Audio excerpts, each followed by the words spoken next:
at Jomo Kenyatta International Airport, the recruits have changed tact and are traveling through Uganda, DRC, and South Africa to avoid detection. Additionally, the agencies have been colluding with rogue airport staff from the Directorate of Immigration Services, the Directorate of Criminal Investigations, Anti-Narcotics Unit, and National Employment Authority to facilitate the recruits without interception at the Jomo Kenyatta International Airport. They have also been colluding with staff at the Russian Embassy in Nairobi and the Kenyan Embassy in Moscow, who have been issuing the recruits with Russian visit visas. Equally, some civilians who are working in Qatar, Afghanistan, Saudi Arabia, Dubai, Jordan, and Asian countries took the lucrative deal and traveled to Russia. That is to say, Honorable Speaker, that all the close to 1,000 Kenyans who are estimated to have to be in Russia have not all traveled from Kenya. Some are those who are already in the diaspora in the countries aforementioned who have since moved to go and fight in Russia. Notably, as of February 2026, the following is the status of some of the Kenyans who went to Russia. 39 are hospitalized, 30 have been repatriated, 28 are missing in action, 35 deployed in camps or bases, 89 are on the front line, 1 is detained, and 1 has completed the contract.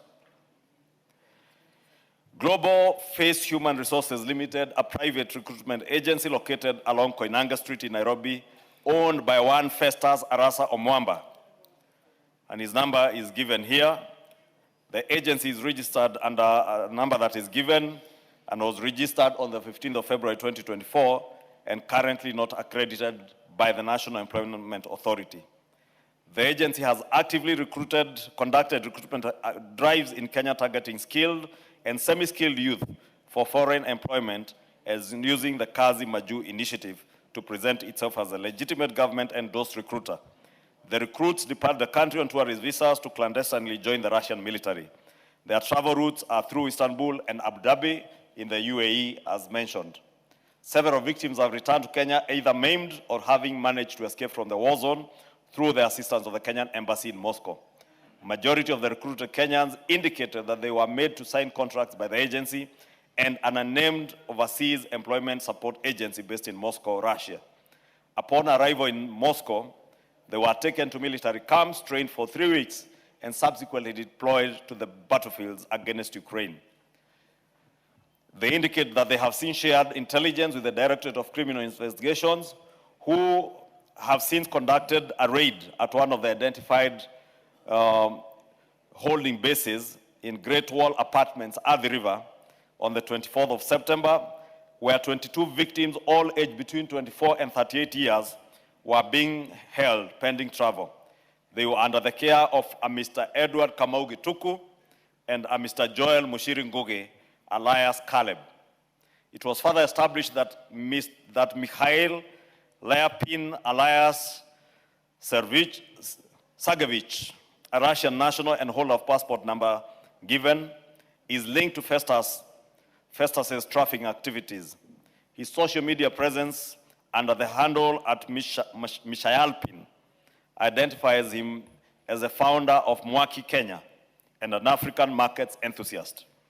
Mikhail was arrested on the 25th of September 2025 and repatriated to Russia on the 26th of September 2025, and an alert to monitor order placed against him.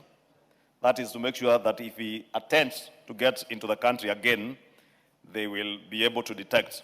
And reports already indicate that he's planning to sneak back to Kenya.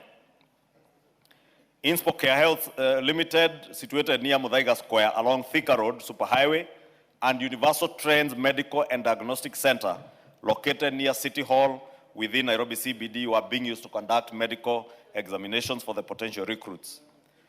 The recruitment of Kenyans to fight in the ongoing Russia-Ukraine war is exposing Kenya to various risks, endangering lives of innocent young people, and has the potential to cause diplomatic tiffs between Kenya and the two warring countries.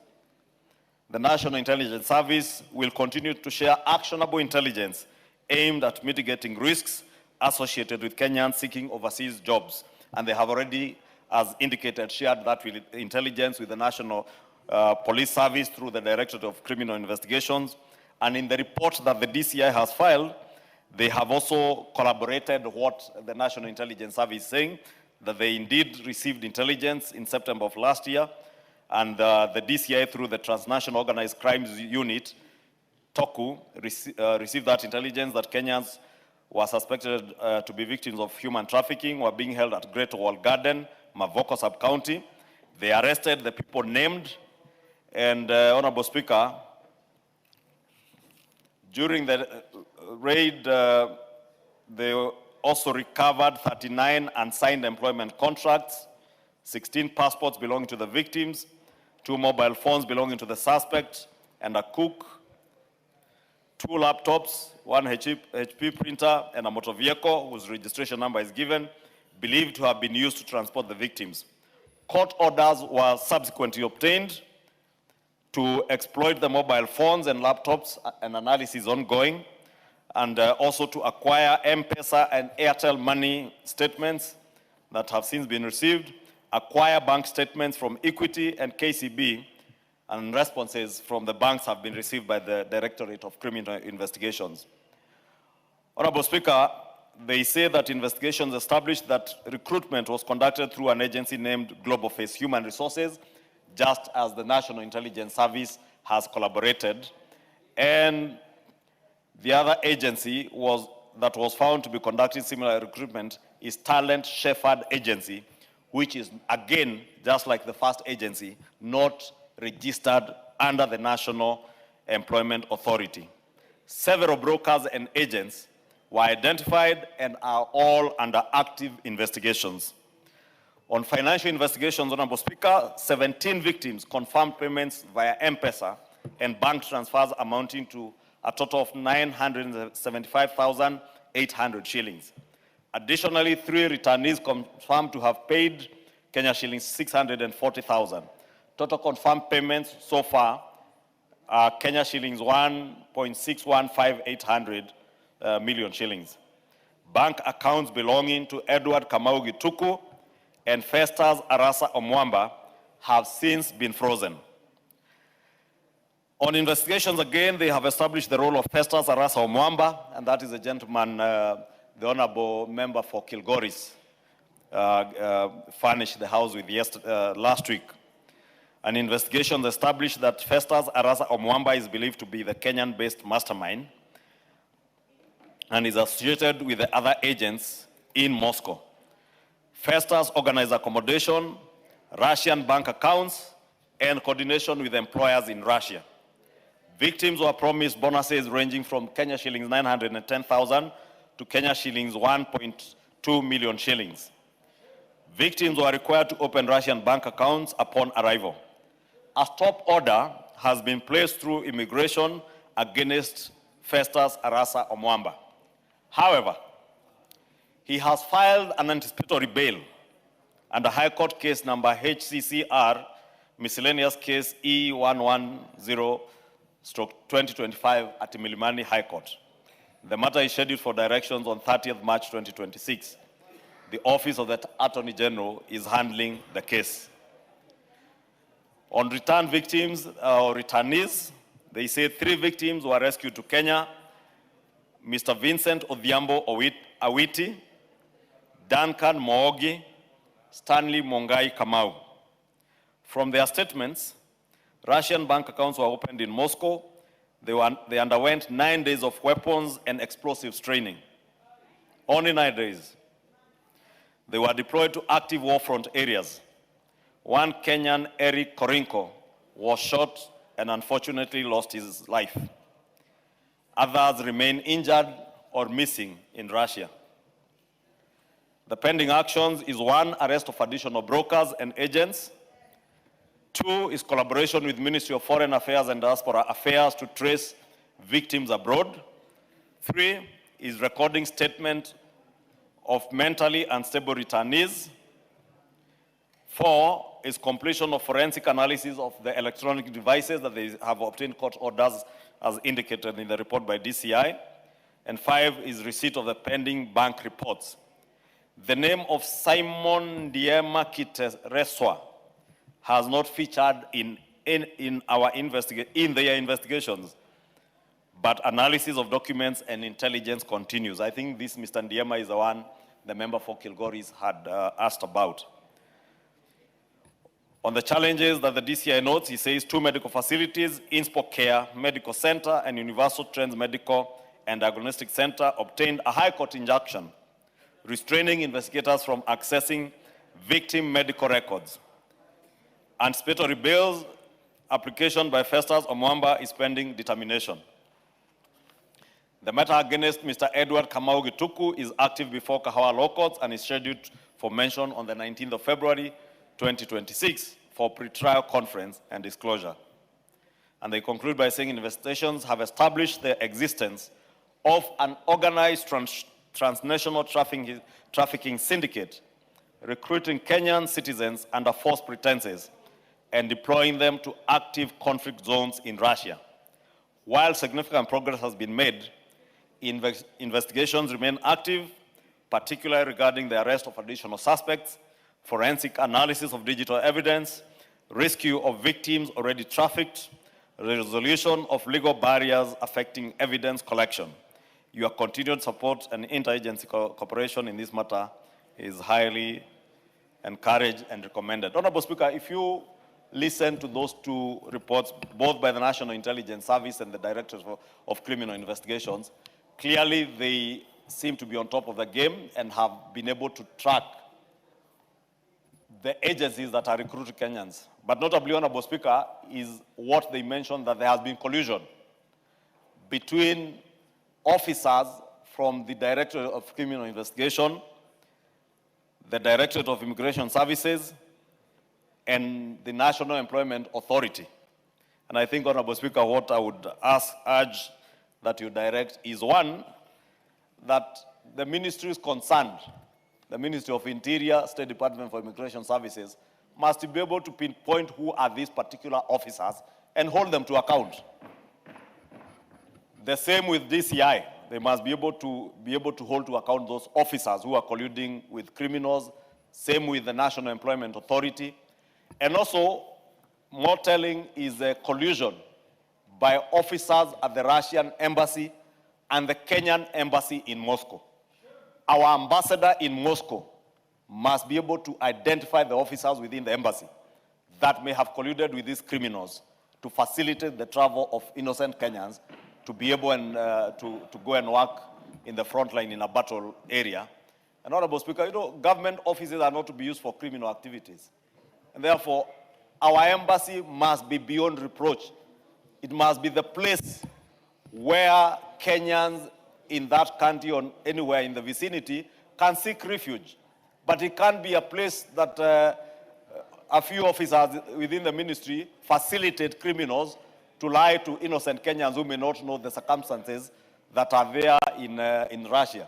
Therefore, I would urge, Honorable Speaker, that we direct the Directorate of Criminal Investigations and the National Intelligence Service, as they have indicated, to identify the particular officers, whether it is at the Russian embassy, our embassy in Moscow, or at JKIA, or within the ministries of immigration, the State Department of Immigration and the Ministry of Foreign Affairs, and hold those particular officers to account.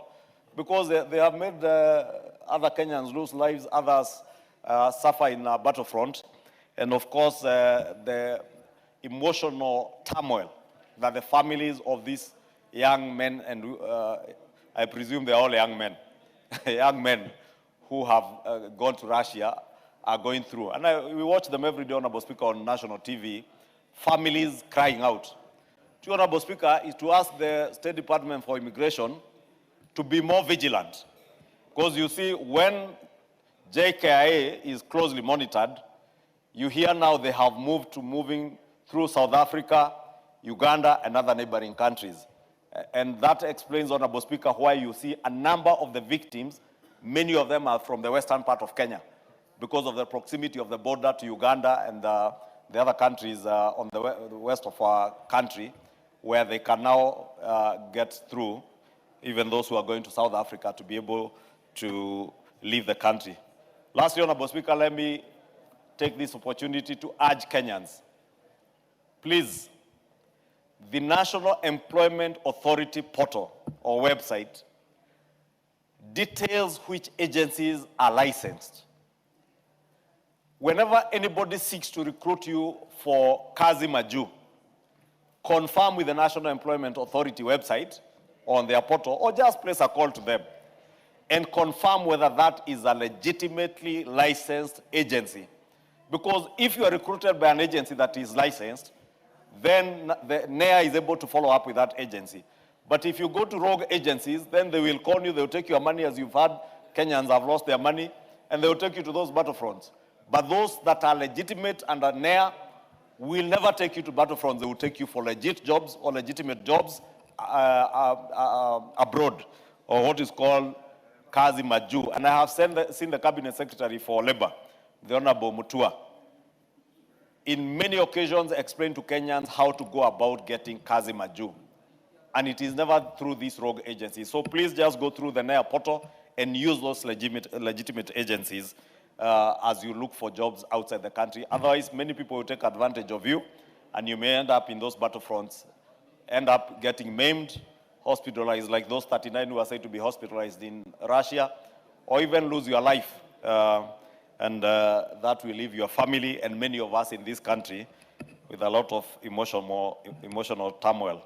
Honorable Speaker, with that, I submit, and I hope Kenyans have heard that it is only them that can assist these investigative agencies by also collaborating with them and adhering to the set rules and standards on recruitment under kazi maju.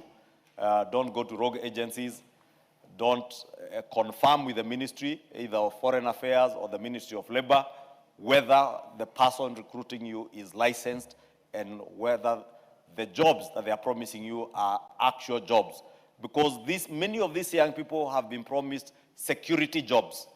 They are told you are going to work as a guard. They don't tell you are going to work in the military. And you assume as a guard, those ones of carrying a rungu. Or just manning an entrance of a building. That's what they are promised. Only to get to those countries and you are taken to military camps. You've had, you only trained for 3 weeks. The military, nobody in the military, no military in the world trains people for 3 weeks. You've had some have been trained for only 9 days. Yes. They are basically just giving you a gun to go and die. Thank you, Honorable Speaker. Thank you, Majority Leader Haika.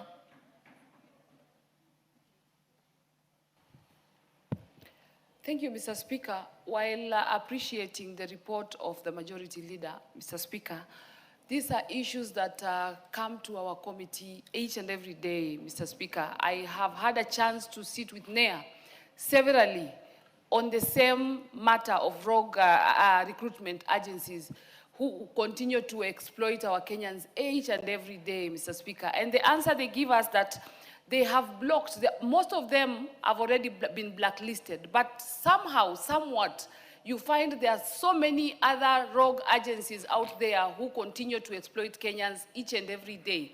So I think, Mr. Speaker, NEA are a bit overwhelmed, and this one needs a collective government approach from different state departments just to come and assist, because this is one of the most serious cases that also we have it in the committee. We have received many complaints, but there are many more that Kenyans who are suffering out there because they have been given an opportunity to travel by these rogue agencies, and then they are not able to get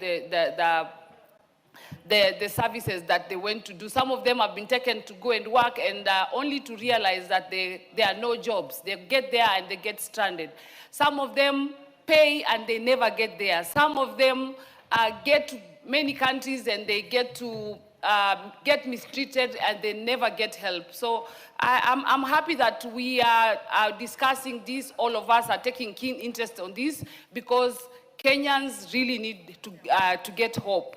And I know, Mr. Speaker, it is the Kazi Maju program. There are many Kenyans who have been assisted, the ones that have traveled through the right channels. We are not saying it is a bad program, but this the Kenyans who are traveling using the rogue recruitment agencies are the ones who are suffering, and that is the issue that we really need to look at. Thank you, Mr. Speaker, for this opportunity. Thank you, Mr. Speaker. I am extremely shocked in the manner in which Kenyans can be actually taken all the way to Moscow to fight another sovereign country called Ukraine. Mr. Speaker, this is a chilling matter that we are so vulnerable to an extent that we are not able to manage this particular Jew thing.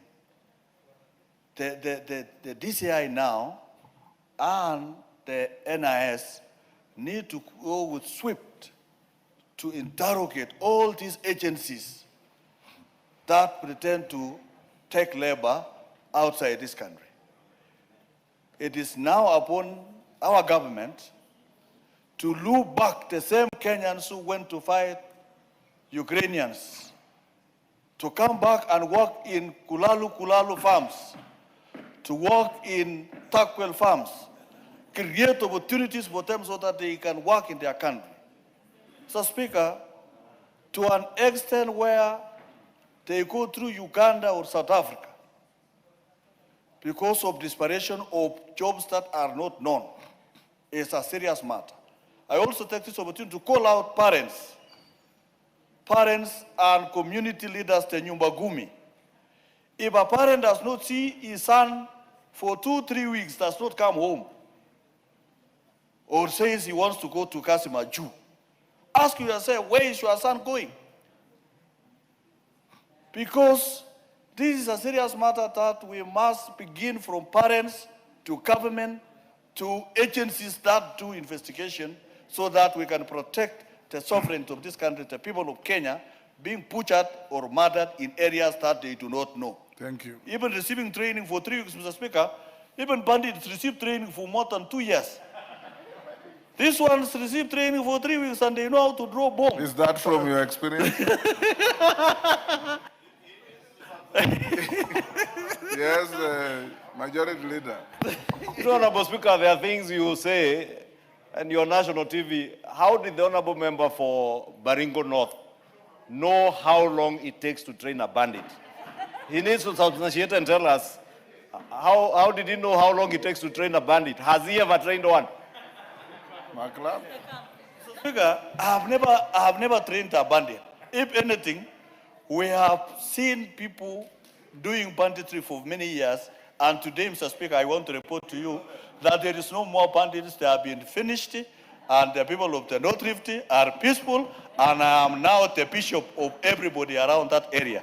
So there is nobody training bandits, Mr. Speaker, as alleged by the lady. Asante Mheshimiwa Spika, na mimi niweze kumpongeza kiongozi wa wengi. Mheshimiwa Spika, niko katika kamati ya diaspora kama alivyosema Mheshimiwa Haika. Na Mheshimiwa Spika, inasikitisha sana kuona kuwa Wakenya wanatolewa hapa, wanapita immigration, anapita anaenda Uganda, anaenda sehemu nyingine, kumbe anaenda katika taifa ambalo lina vita. Mheshimiwa Spika, hata kama kuna ukosefu wa ajira, lazima Wakenya waweze kujua haki zao za kimsingi, na Kenya hairuhusu Mkenya yoyote kutoka kwenda katika mataifa ambayo yana vita. Mheshimiwa Spika, na Mheshimiwa Spika, mimi napenda kusema mara nyingi wamekuja NEA na niweze kusema Madam Okoki anafanya kazi nzuri sana pale, lakini hawa ambao wanachukua watoto wetu, na mimi nasikitishwa sana kwa sababu hizi kazi za majuu zilianzia Mombasa. Mheshimiwa Spika, lakini wale maajenti wetu wa Mombasa utapata wameachwa nyuma. Sasa wameingia hawa ambao wanapeleka watu tu mahali popote, hawaangalii sheria. Mheshimiwa Spika, na mimi nataka kusema migration, kwa sababu wako kwenye mipaka yote, hao ndio ambao wanafanya Wakenya wanapita kwa sababu wanahongwa huko. Mheshimiwa Spika,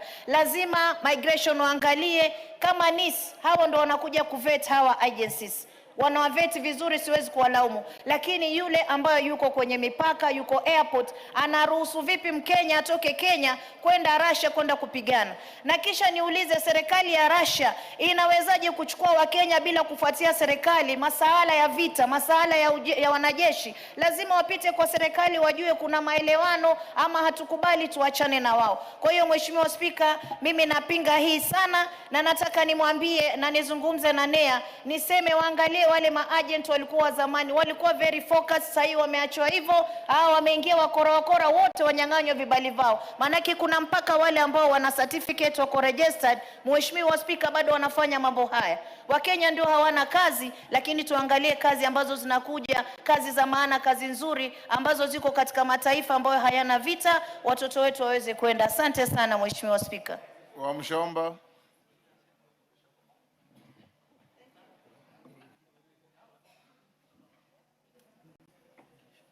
Give Wamshomba the mic. Thank you, Mr. Speaker. I want to take this opportunity to congratulate the majority leader for the report he has tabled.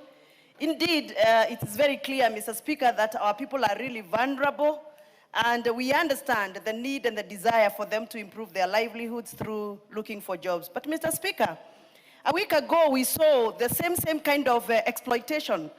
Today, the majority leader is telling us about labor exploitation. A week ago, Mr. Speaker, we witnessed sexual exploitation of women by a Russian character. And it is very, very embarrassing that, Mr. Speaker, as we speak right now, those women can hardly walk with pride and dignity as women in Kenya because their images are all over social media in Kenya. Mothers, our sisters, our daughters, being exposed by a character who is purportedly coming to exploit women sexually. Mr. Speaker, this thing is becoming very serious. We request that just like the CID and the NIS have done an extensive research, we need them to uncover this character, this Russian character, who claims to have a serious sexual prowess than the men of Kenya, who came here to exploit our women, recording himself with the women, trapping them and luring them into nice dances and whatever else he's offering. Mr. Speaker, the government must protect the women of Kenya from such characters, and we must make sure that we protect the dignity of our women because that is our duty. Thank you, Mr. Speaker. Oundo. Thank you, Honorable Speaker. Let me also join my colleagues in lauding the majority leader for expeditiously bringing a report to this House to expound on this vexatious issue of our young men and women going to fight wars of they have no interest in and getting killed. Honorable Speaker, labor mobility is an acceptable form of economic empowerment that should not be discouraged upon. Whichever way, when somebody chooses to go and do for labor outside the country, he is duty bound to go and do a job that is safe and enhances the dignity of his family and himself. Honorable Speaker, many people who go out to do these manual jobs do so out of desperation.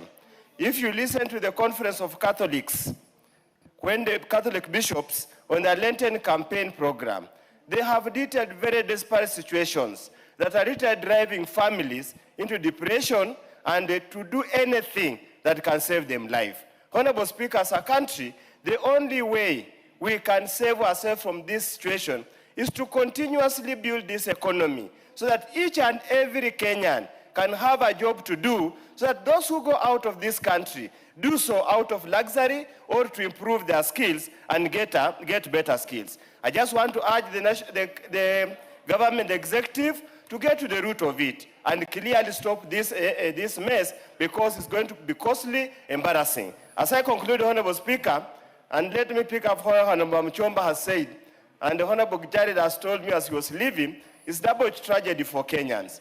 Kenyans are dying in Russia, and there's somebody here who is embarrassing Kenyans here in this country. It's double tragedy. We appreciate and we apologize to the people of Kenya. Thank you, Honorable Speaker. Bersimba.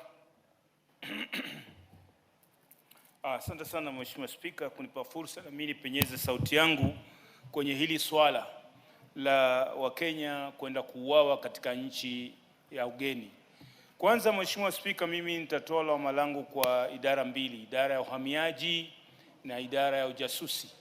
kwa sababu wangekuwa wamepeleleza kujua kwamba hawa Wakenya wanaopelekwa Russia na sasa Russia iko katika mzozo wanaenda kufanya nini, na hata uhamiaji wao ndio wanaowakubalia wakipita, wangekuwa wanataka kujua hasa ni karatasi ama ana agreement gani, makubaliano gani na kazi gani.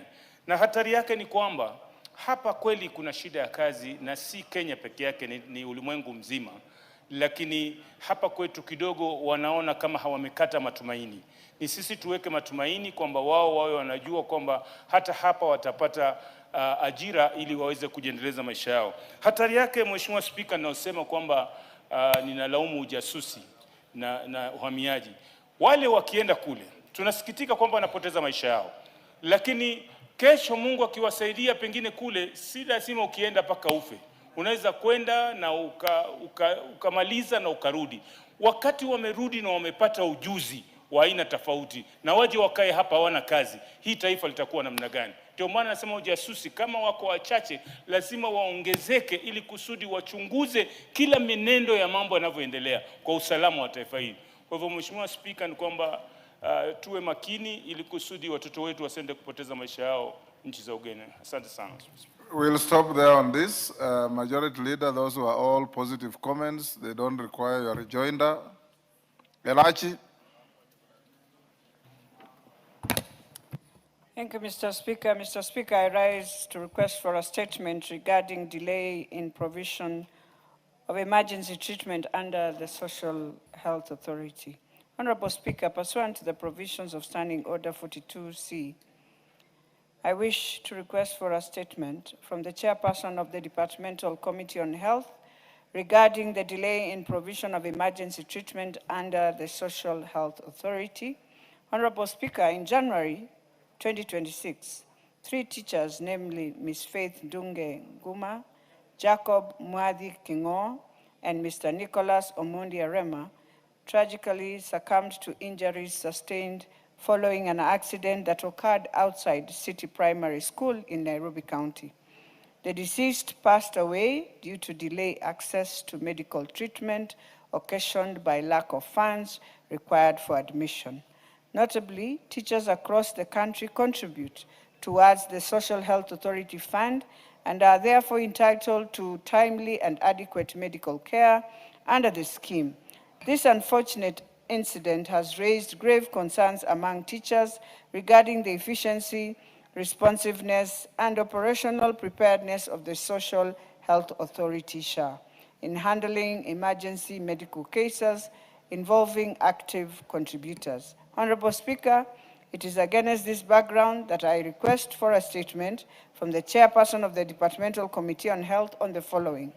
Circumstances that led to the delay in admission and provision of emergency treatment to the 3 teachers despite being active contributors of SHA, operational mechanisms put in place to facilitate provision of emergency treatment to teachers under the Social Health Authority, and compensation measures, if any, to support the families of the deceased teachers. I thank you, Honorable Speaker. Thank you. Chair Health. Any member from the committee? Health. Majority Leader relay to them to bring a response in 2 weeks. Okay. Next order. Yes, hold Chisairo. Thank you, Honorable Speaker. Honorable Speaker, I just wanted to bring to the attention of the House that there is so much communication that comes to this House, be it from the ministers, the CSs, or from the committee chairpersons, that ends up being messages of just ensuring that time passes. Honorable Speaker, last year, on the issues of KERA, we had the CS here, and there was an agreement that all the funds going to constituencies will remain untouched. But, Honorable Speaker, I would like to notify the House that the regional engineers have gotten communication of a deduction of up to 13 million per constituencies. That is being, for the 22%, reduced from 42 million to 35 million, and for 10%, reduced from 21 million to 5 million. Honorable Speaker, I would like your indulgence to try and ensure that these monies come as promised by the CS, because it's the rainy season and we are really struggling to have roads in our constituencies. Indeed, Gisairo, that matter came to the House Business Committee yesterday, and we tasked the majority leader to liaise with the executive and bring a response. Probably we can give him time either tomorrow or next week. Majority leader, when can you? Next week? Yes, Tuesday next week. Tuesday next week, he will give a response to that. In the House Business Committee, the matter was raised by Honorable Mwalio and Honorable Kenyan. I also have copies of those letters you are quoting, and Majority Leader will respond. Next order. Order number 8, the Fire and Rescue Services Professionals Bill, Senate Bill number 55 of 2023, second reading. Question to be put. Members on their feet, take your seats.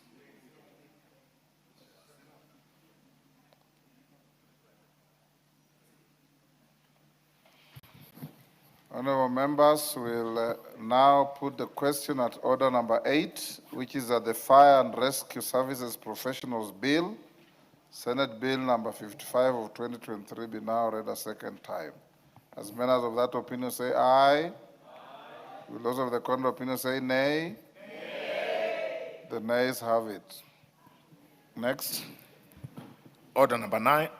Order number 9, motion, consideration of a petition regarding pollution of River Athi. Question to be put. Honorable members, I'll now put the question at order number 9, which is that this House adopts the report of the Public Petitions Committee on its consideration of public petition number 11 of 2022 regarding pollution of River Athi, laid on the table of the House on Thursday, 11th April 2024. As members of that opinion say aye. Will those of the contrary opinion say nay? The ayes have it. Next order. Order number 10, motion, consideration of a petition regarding regulation of TikTok in Kenya. Resumption of debate. Who was on the floor? Okay. On the screen, if I go by the screen, I have Gitonga Murugara. Are you queuing for this? No. Wilberforce Oundo, are you queuing for this? Adan Haji Mandera West, are you queuing for this? Mangale Chiforomondo. Rindikiri Mugambi. Beatrice Elachi, go ahead. Thank you, Mr. Speaker. Mr. Speaker, I also want to rise and support the report. Mr. Speaker, I know many of our young people might think that this House wants to gag them on TikTok. But I want to also tell many of our young people today that even when you look at the report of the bishops, of the Catholic bishops, they are requesting, how can we ensure we have TikTok, yes, but TikTok should not be used for pornography, should not be used to misuse the country, should not be used for sexual offenses. And so, Mr. Speaker, it's a matter of where we just need to come on the table and agree that we have laws in this country, and these laws are laws that protect our young people. Honorable Elachi, just before you proceed, Majority Leader, if you recall, in the House Business Committee, we did observe very clearly that the motion before the House is not for banning TikTok. It's for regulation of TikTok. And we observed very clearly that the issue is content. And this country and this parliament has a legal and moral duty to protect our children, our families, and our country from moral perversion and moral corruption. So anybody out there, and Irene Mayaka has alerted me to something going around, that this parliament is debating to ban TikTok. That is exactly the problem that this motion is dealing with. Misinformation, disinformation, and fake news. That is what you are dealing with. So whoever is misleading the country, there is no motion before this House to ban TikTok. But there's a motion before this House to deal with the recklessness that come along the otherwise very good intentions on TikTok. Elachi, you can proceed now. Thank you, Mr. Speaker. And Mr. Speaker, all of us will agree, and every Kenyan will agree, that it is important for us to look at our national security and our public safety. And I think what we are saying as Parliament is how do we strengthen the legal framework, the regulatory framework to ensure that indeed there is data protection. Because, Mr. Speaker, you'll find every manner of TikTok in this country. While we are embracing and accepting and fighting left and right, in Europe, they are regulating and they are making sure children who are minor, who are below 18 years, are able to be safeguarded. And so therefore, for us to stand firm, Mr. Speaker, it is important for us to ensure that we look at every, and the Kenya Authority, the Communications Authority, must also look at it. And it is required very well to also register major social media operators so that we agree, because it is a country. We are not just in a world where we do our things.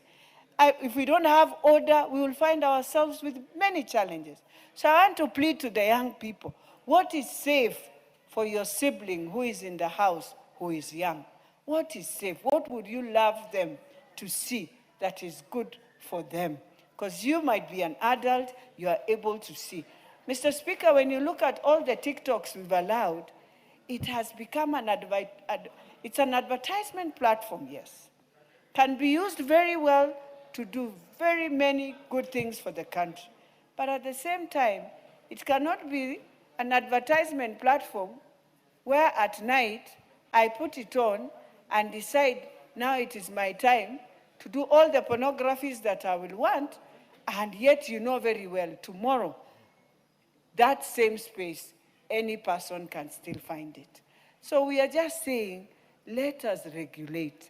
Let us make it workable for our young people, but also for the minors. And let us protect our country. That is why this Russian man decided to land on us, because he found a place where Kenya, we have democracy beyond democracy, where you can do anything. And you can also decide. That's why he's using the same TikTok to spread all the women. And I don't know what we are still doing with this Russian man, Mr. Speaker, because this is one example where now we say, if our law in Kenya is strict on pornography, how did it end up on our TikToks? How? Those are things we need to deal with. The other thing that you realize, it is also a space where someone just does a crime and feels it's okay to just share this crime. And he will just use TikTok to share the same crime. And we need also the owners of TikTok to start telling us, because they are also responsible. If you have a space, a digital space that you've allowed people to use, then allow also a space to report. Mr. Speaker, it is so difficult to report a TikTok. And so, yeah, it is so difficult to report. It's not like Facebook where I'll go and pick a video, report until they'll pull it down. It is so difficult. And that's why we are saying, even for us, the Communications Authority must also give the people, those who have been given these spaces, who are international digital people, to ensure that they are able to be questioned, they are able to also be remanded when things are going wrong. So, Mr. Speaker, I support And I plead with the young people, let us create a space for both you, but also safeguard your siblings at home and the minors who are in school. I beg to support. KJ.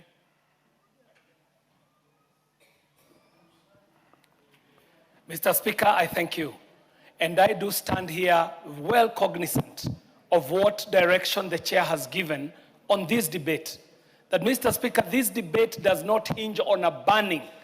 We are talking as a country about the regulation of a platform that is in the hands not only of adults in this country, but also very vulnerable young children, Mr. Speaker. And the conversation ought to start with the understanding that regulations and laws can only do so much.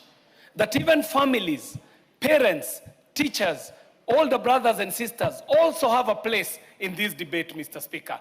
And so the debate that comes to the floor of this House today, Mr. Speaker, must be seen as a policy debate, not a moral panic.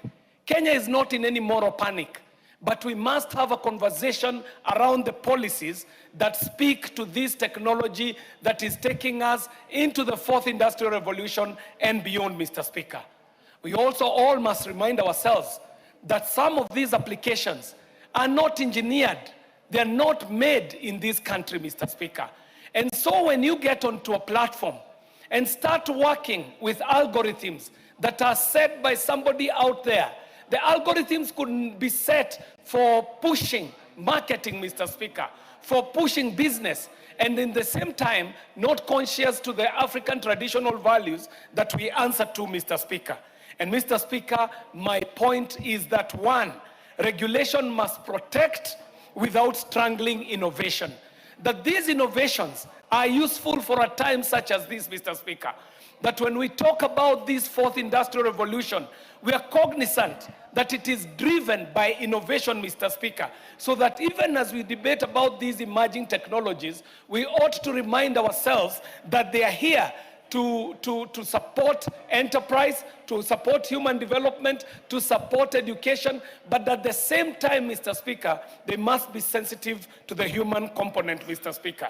Mr. Speaker, it is important that even as we move towards regulation, we understand what the river banks are for this regulation in this new space in what we are calling the fourth industrial revolution. And Mr. Speaker, chairing the Committee on Communication, Information and Innovation, my recommendations on the riverbank, it has to be so clear that we are focusing on a number of issues, Mr. Speaker. Number one, we need to have very clear community standards that are aligned with all the Kenyan laws, Mr. Speaker. Secondly, Mr. Speaker, we must have transparent content moderation processes. Mr. Speaker, the parameters that have been set are set in capitals far away from Nairobi. And even the daily user can tell you that these parameters work differently for each post that they put out. So, Mr. Speaker, we should be working as a parliament towards transparent content moderation processes, Mr. Speaker. Thirdly, Mr. Speaker, there is a need for local accountability and representation in the country, Mr. Speaker, so that every entity that is doing business in this country must follow the old company laws that allow for them to be registered locally so that what they are doing is also answerable to the laws of the land, Mr. Speaker. We must also have a right of appeal for content takedowns, Mr. Speaker, so that it is not just an algorithm or a computer somewhere deciding on what stays up and what comes down. Mr. Speaker, this again also needs to be very transparent as we go forward. Secondly, Mr. Speaker, I'd like to say that there is a key need in this country for child safety and mental health, which should be non-negotiable, Mr. Speaker. Mr. Speaker, we all know how trends on social media work on the brain of a human being. As it is, we know the effect it can have on an adult. We are yet to know fully, Mr. Speaker, what this dependence on social media is just about to do on the little children whose minds are still at the formative stage, where we were told that the mind forms from the age of 0 to around 18, And from there, Mr. Speaker, up to 21, there is a moderation on growth in the mental growth of a human being. So, Mr. Speaker, we must be able to protect our children from explicit content, from gambling and financial scams, extremism and propaganda, harmful body image narratives, Mr. Speaker, so that then we shall be speaking towards that. Finally, Mr. Speaker, we ought to consider this petition very seriously on the case of data sovereignty and national security, Mr. Speaker. And Mr. Speaker, I do pledge for just a minute, Mr. Speaker, so that I prosecute this point. Thank you very much, Mr. Speaker, for according me that 1 minute. Mr. Speaker, we need to come very strongly on the issue of data sovereignty and national security. Mr. Speaker, the committee that I chair, the Committee on Communication, Information and Innovation, started with its first order of business in this parliament by interrogating an individual who had landed in this country with an orb-shaped equipment, which they were collecting human data out of Kenyans by just incentivizing them with a few thousand Kenya shillings, which were not even fiat money. They were being induced using money that they ought to have redeemed using cyber money, Mr. Speaker. And that case alone opened the Pandora's box on what is happening in terms of exploitation of data and data sovereignty against laws that have been passed by this parliament. Because, Mr. Speaker, Kenya leads on the part of data protection. What we're looking for is compliance, adherence, and also policing, Mr. Speaker. So, Mr. Speaker, I need to complete by saying that any regulatory framework must insist on compliance with the Kenyan data protection standards.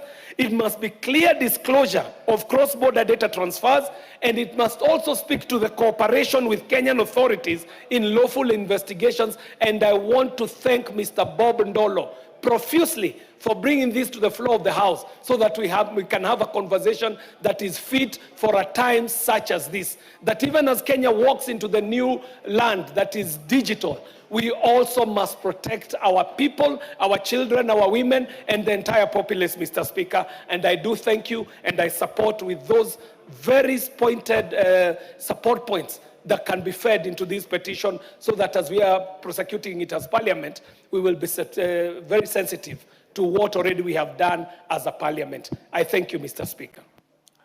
Russell. Thank you very much, Honorable Speaker. Speaker, I beg to support this particular report. This is a lawmaking house, and if we fail to make the laws for this land, then we are not just destroying the current generation, we'll be destroying the future generation.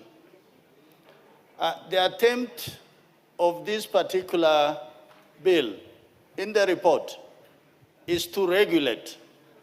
And by regulating, you are protecting two sides. It's a double-edged sword. That I am protecting you, but at the same time, I am giving you leeway to do what you are supposed to do, but within the limits of confines that the law says do not exceed. Honorable Speaker, there are content creators on TikTok who make a lot of money and they make good living. But that should not come at the expense of the social regulation that is needed in this country. And us, we are Africans. We are still not Europeans, or we don't live in the West. We still have a lot of traditions that we want to protect. It is the other generations who can decide either way. But for us today, living in Kenya and being leaders for this country, we have teenagers. And we must go out there to tell them, yes, this is good, but if you go beyond this limit, this will affect you. Mr. Speaker, TikTok is accessed by everybody, from the old, the young, the male, the female. And because of that accessibility, you must look at what is the content. Is it good for a youngster? Is it good for an adult? Because sometimes somebody flashes, even within parliament, somebody all of a sudden sees the phone ringing and then he says, oh, what is this? So, Mr. Speaker, we have a moral duty as lawmakers of this country to say that what is not right for this country or what is not right for any generation should not be allowed in this country. Mr. Speaker, I agree with KJ when he says that a lot of these TikTok algorithms is done by other people in Europe, in China, in America, but we are just consumers. In a black box. Yeah, it is given to us in a coded language, and we just think that it is a simple thing. So when this committee of ICT sit, they must not sit on their hands. They must be brave men and women to say that you have crossed the red line. The Communication Authority of Kenya. Mr. Speaker, in the last motion, the leader of majority tabled a report about young Kenyans recruited as mercenaries to go and fight in Russia. It is indicative of people sleeping on their jobs. These are not one or two Kenyans who are being taken outside. There are hundreds of them, maybe in 500. What is the reason? Why hasn't somebody picked it up? Why is there no one before court? Because many of them are innocent youngsters who are seeking for a good living, greener pastures, but somebody else is spying on them, sending them to a foreign war so that they just become fodder for those wars.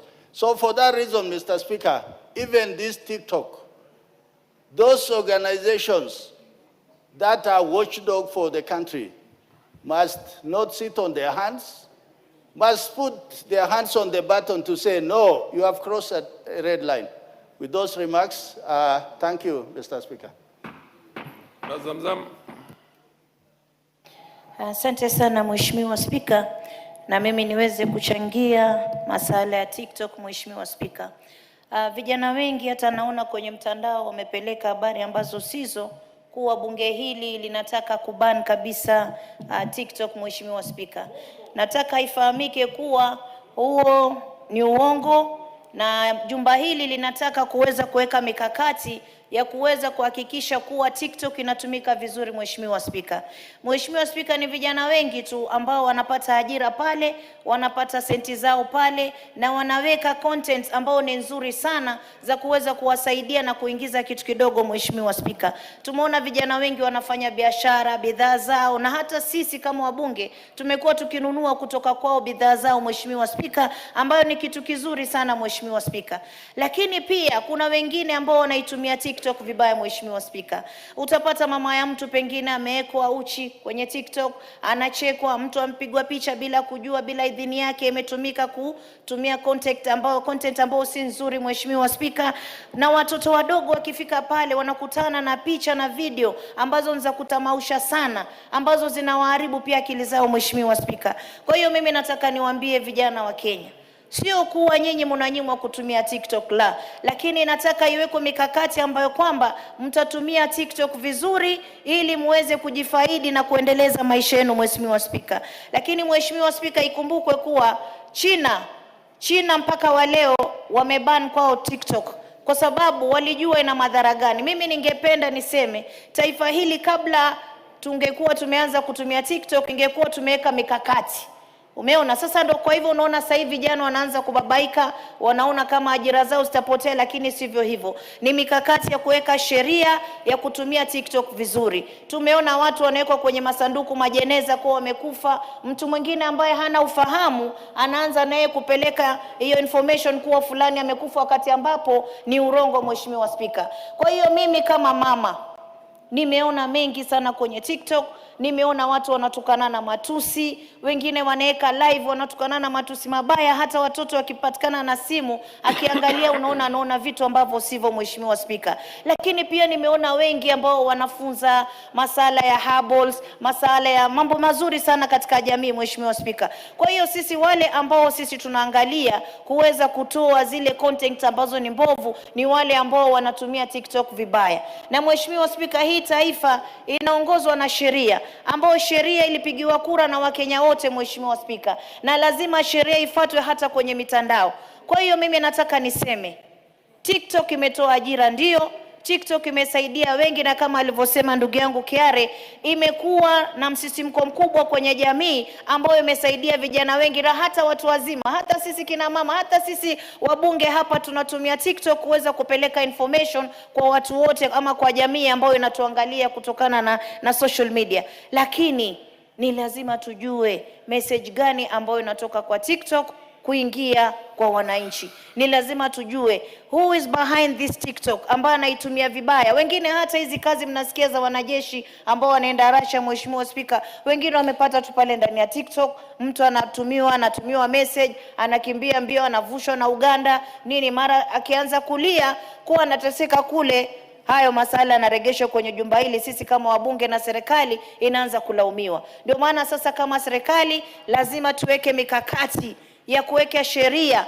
ambayo heshima itadumu ndani ya TikTok, nidhamu itatumika vizuri, na vijana wetu waweze kufaulu katika mambo yao mazuri ambayo wanayotumia ndani ya TikTok. Kwa hiyo nataka nimwambie kijana wangu mmoja kutoka Jomvu, ameniuliza mama, mbona bunge hili lenu linataka kufunga TikTok? Nataka nikwambie TikTok iko sawa utasi, wewe utumie kwa vizuri, wala msilete matatizo kwa wengine. Ni regulations tu ambazo tunaweka kuweza kuweka mikakati ya sawa. Asante sana Mheshimiwa Spika. Majority Leader.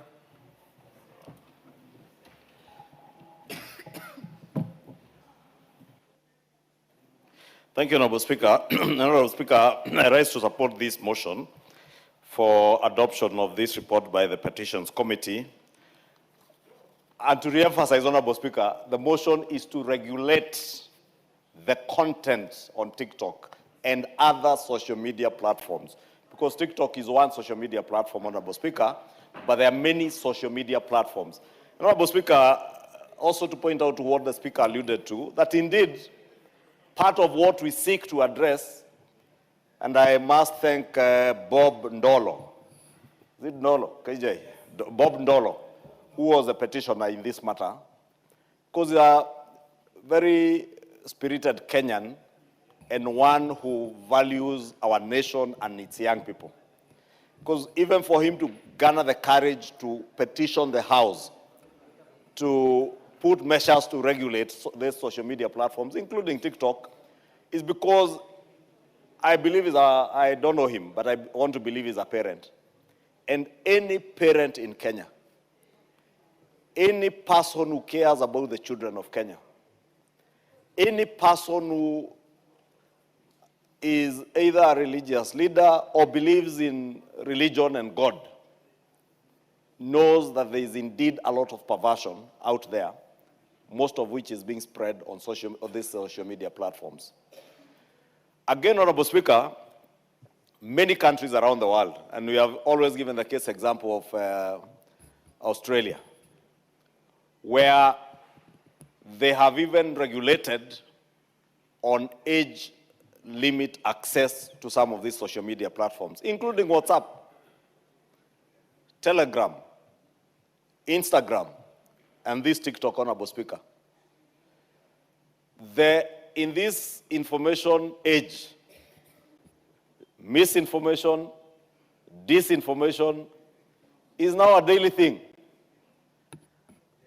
And you know, Honorable Speaker, very few people are able to distinguish what is real and what is fake, especially the AI-generated images and stuff that is AI-generated. And a lot of things are being spread on TikTok that are AI-generated. And I was rather amused the other day, Honorable Speaker, when my auntie, who is about 89 or 88, was showing me a video And she was very keen with thick lenses of specs, telling me, you see the way this plane has crashed, and it did not kill anybody. So when I just looked at it, I told her, Auntie, this is AI. No, lakini ndege inaanguka na unaona ikianguka. And Honorable Speaker, that is the age we are in. And many people around the world are not able to distinguish what is real, what is unreal. And that is the danger with social media platforms that are not regulated. Because young, vulnerable children of Kenya will not be able to tell what is true, what is untrue. What is immoral, what is not. Because they imagine that the things they are watching on those platforms are things that other people are doing and they want to copy. And they think those who are doing those things are their heroes. Indeed, Honorable Speaker, look at the young Kenyans who are following the young man who was here the other day from the US. I Show Speed. How many of you knew who I Show Speed is? Because I must confess, I never knew who he is. I never knew until he was in Kenya. But my daughters, including my 8-year-old daughter, knew who I Show Speed is from these social media platforms, Honorable Speaker. It tells you, thank God that such a person who's being followed is not engaging in immorality or other pervasive things. Thank God. But what if they were following someone who is showing, what if that Russian who was in Nairobi and around the other day was doing those things and recording the women he was recording and sharing them on platforms that our children, our young school girls, and in fact, you know, we only came to know it because he shared it on his Telegram, was it Instagram or Telegram page? Instagram. Honorable Speaker, if you can add me 2 minutes. That is the danger, Honorable Speaker, that we are confronted with. And if we don't regulate these social media platforms, because those out there now who are misinforming Kenyans that the National Assembly wants to ban TikTok, we are not banning TikTok. But we want to institute measures, and that is why we are saying this is a motion, this is not a law. And let me tell those out there who do not know, motions are not laws. And up and until the ministry comes up with a bill or regulations that will be gazetted, that state how these social media platforms will be regulated, there is nothing that will change. But we are urging, and if you look at the resolutions of the committee, is that within 4 months upon adoption of this report, mechanisms for enhancement of age verification on social media platforms, localization of Kenyan user data to be retained within the country. Because, Honorable Speaker, data protection today, data is a gold mine. The most valuable thing in the world today, or valuable asset that anyone holds today, is data. And we must protect our data that is being mined using these social media platforms, including TikTok. Honorable Speaker, you may have noticed, if today you are watching a video on use of private jets, these phones are able to profile you, and tomorrow you will keep seeing very many videos showing you various forms of jets. Or even if you are looking for a car online, it will keep sending you reels showing the kind of car you are looking for. Therefore, it is data, your data that has been mined. How do you protect yourself and your children from that, Honorable Speaker? That is what we are dealing with.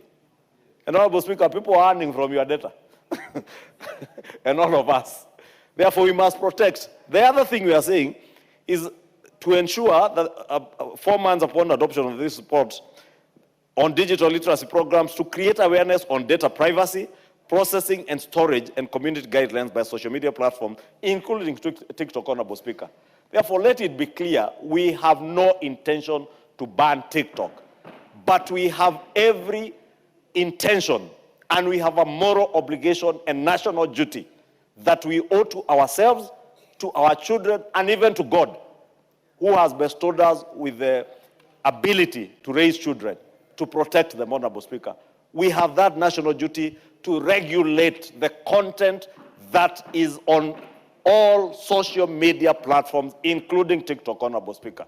Because if we don't do that, we will have failed our nation, we will have failed our children, and we will raise up a nation that has no morals, that has no ethics. And if we want to raise a nation that is moving towards a first world nation, if the first world nations are regulating the content on their social media platforms, why not us who are aspiring to get to the first world? We must follow suit, we must regulate, Honorable Speaker. And I want to beg to support this motion and thank the committee for the immense work they put in. Thank Mr. Bob Ndolo, who petitioned the House. Indeed, his petition was a call for action because we are a bit late. Many other countries have done it, and we must do. We must also regulate on the age limits that are in this report, Honorable Speaker. It is not fair that our 8-year-olds, our 4-year-olds are able to view everything that they can view on their social media platforms, Honorable Speaker. We must protect our children, and I want to urge everybody in the country to support this endeavor to regulate the content on TikTok and other social media platforms without banning it. And I insist, TikTok and other social media platforms are not being banned. They will never be banned in this country. But we must protect the country and our children. Thank you.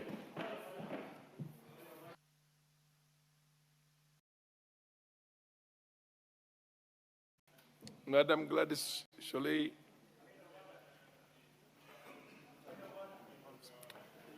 What's your point of order, Honorable Nzengu? What's out of order?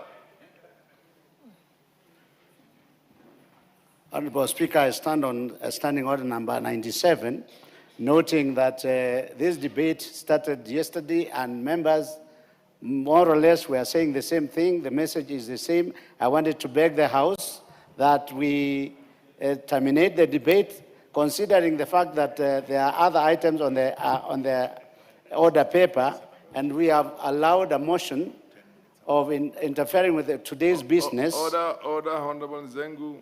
The mover is supposed to reply not too long from now.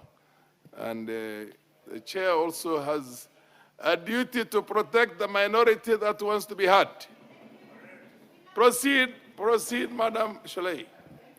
Thank you, Honorable Speaker, and thank you for clarifying on that point of order. I think this is the single most important motion that we can debate. I was saying, Honorable Speaker, that this is not a debate to be shortened. This is a single most important debate that we can discuss during this Parliament session. It not only affects our current children, but generations to come. So there is no way that we can take this lightly. Even if we have to debate it until tomorrow, we should. I think we should do that. Or a point of information. Yes, what's your point of order? Mr. Speaker, the debate on this issue is timed, and there is no reason why we should be cutting it short ahead of its time. And in fact, members are very keen to debate this, Mr. Speaker, because understandably, more than anything else, this has a bearing on how we are bringing up our children, how we are running our businesses, how we are interacting with each other. And Mr. Speaker, this is a debate that is right for a time such as this, Mr. Speaker. Let it run its due course, Mr. Speaker, so that this House may be able to pronounce it. Order, Honorable KJ, you are taking valuable time from the Madam Deputy Speaker. The chair has pronounced to the same. Thank you for... Thank you, Honorable Speaker. I think what Honorable KJ is still important. I think it cannot be emphasized enough. And we must tell ourselves, it may look like something we're taking lightly. But when you look at the way AI is operating, or any of those apps, including TikTok, they have the potential to actually endanger national security. They endanger data privacy. And we must regulate it. And like we said, we are not banning it. We must regulate it so that we can protect our children, we can protect the vulnerable users, And we can only do this if we take charge of it. We cannot have a situation where our entire population can be controlled by an algorithm or somebody using trolls and bots and all those to be able to control the psyche, the thinking, and even create biases in our population. That would be akin to allowing the extinction of future generations. And when we say we want to regulate it, there must be strict oversight. We must talk about data localization. We must also be able to block access to certain sensitive information. And also, there is even potential misuse by even, which includes espionage on a country.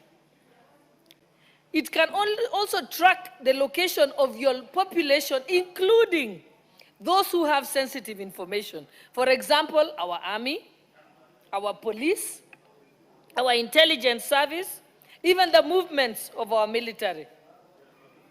It also has the potential, if it's uncontrolled, for it to spread propaganda in the country. It can also be used to suppress dissent. So those who are human rights activists and civil rights activists know that it's also important to protect democracy.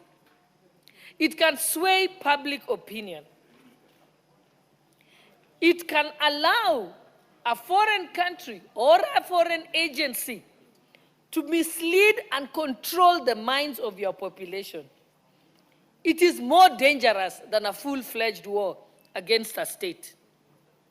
And when we talk about regulating it, we are telling ourselves, we'll regulate it by regulating the content, we'll regulate the misuse and abuse, we will regulate the disinformation and misinformation, we will regulate even through fines, so that if one is involved in deep fakes, in misinformation, we can then fine that country. And we've seen debates that have gone on in the US where they're saying they can fine the organization up to 20% of its turnover, so that we can deter the allowing of this. Again, when we talk about regulating TikTok and these apps, we are telling ourselves we are also protecting the mental health of our children and future generations. It has been confirmed by science that it's causing attention deficiency in our children. It is disrupting sleep. It is making them have eating disorders.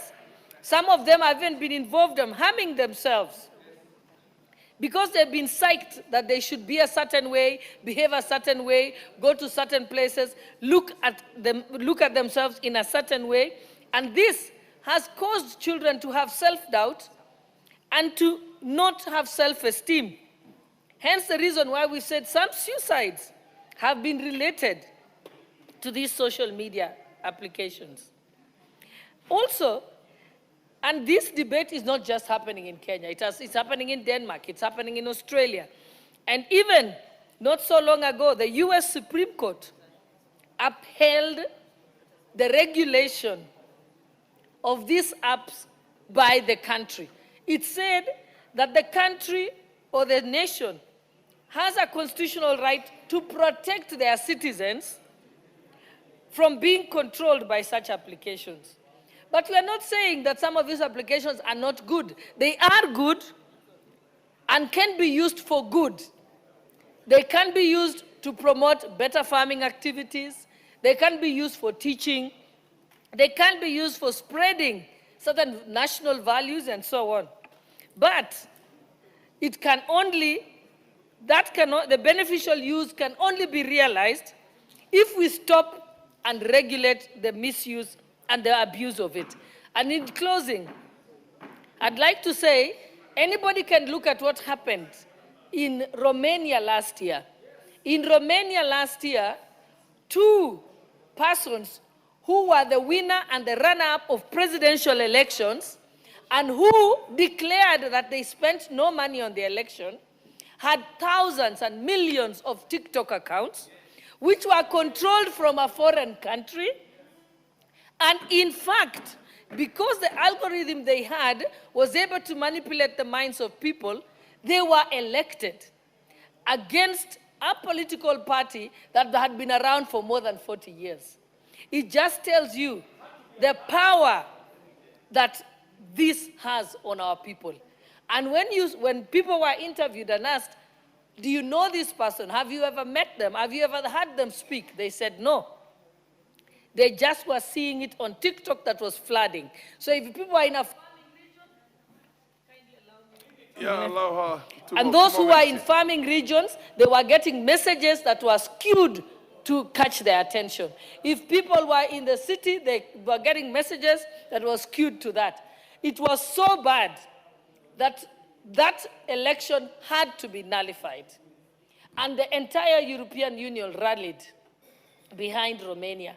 And they managed, thanks to their Supreme Court, to nullify it, and they went to the extent of the European Court of Justice, and it was declared that that election was null and void because it was won through misinformation and disinformation campaigns and not by telling people the truth. So as Kenyans, we must be very, very, very afraid. Thank you, Honorable Speaker. Honorable Bowen. Mr. Speaker, thank you for giving me the opportunity, Honorable Speaker, to join my colleagues and to support the motion that, Mr. Speaker, the social media platforms in the country, Mr. Speaker, has become the source of misinformation and disinformation. And therefore, Mr. Speaker, there is need to regulate, Mr. Speaker. Mr. Speaker, as a country, Kenya is not a lawless country, Mr. Speaker. And this House, Mr. Speaker, as the Legislative House, Mr. Speaker, we need to come up with the laws, with policies and regulations, Mr. Speaker, that will guide our society and guide our generation, Mr. Speaker, in terms of the use of social media. Mr. Speaker, we cannot say the social media, to an extent, it's good, Mr. Speaker. We have many young people who have earned their living through the social media in terms of marketing and many other positive things, Mr. Speaker. But, Mr. Speaker, the negative effects brought by the social media, Mr. Speaker, especially the TikTok, Mr. Speaker, is so immense, Mr. Speaker, that as a country, we need to come up with the regulations so that, Mr. Speaker, as we use this, because, Mr. Speaker, we cannot run away from technology. Technology, Mr. Speaker, we need to move as the world moves with the technology, Mr. Speaker. As a country also, we should not be left behind. And these are the technological issues, Mr. Speaker, which we need to deal with, and we need to deal through regulations.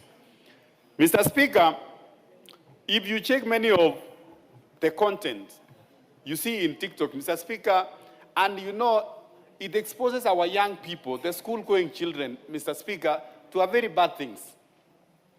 Mr. Speaker, I want to appreciate the committee and even the petitioner who brought this petition to this House, Mr. Speaker, that we are going to deal not only to the TikTok, Mr. Speaker, but all other social media platforms, including the Facebook, the YouTubes, and all other, Mr. Speaker, so that we are not doing away, but we regulate them so that we can use it prudently as a country, Mr. Speaker. Mr. Speaker, the recently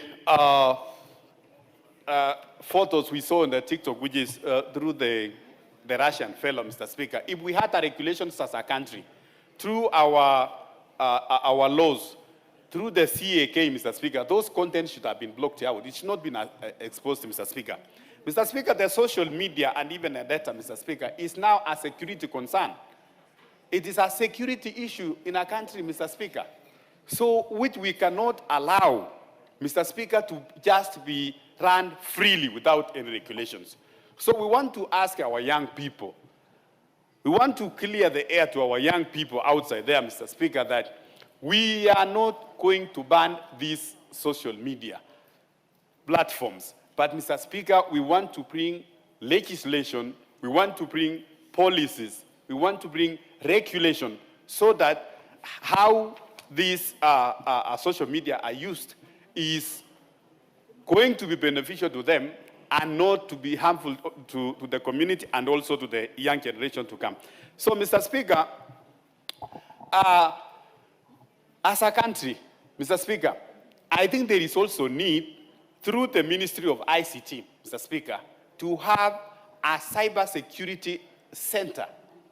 As a country, Mr. Speaker, we need to up our game in the cyber security space to make sure that, Mr. Speaker, what comes in or what is being consumed by our people or even in our country, Mr. Speaker, is something which has been filtered and it is very secure to our people. Because, Mr. Speaker, the TikTok, the YouTube, the Facebook, the Twitter, and all those, Mr. Speaker, they are not a Kenyan, these are not a Kenyan creation, Mr. Speaker.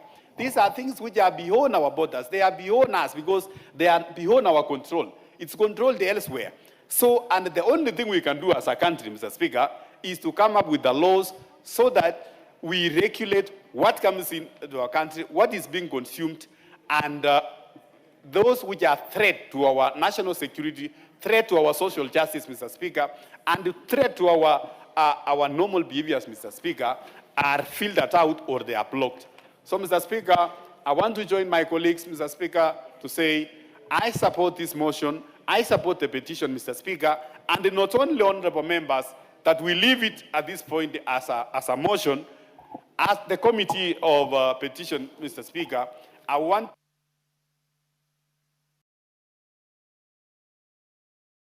You have half a minute. Yes.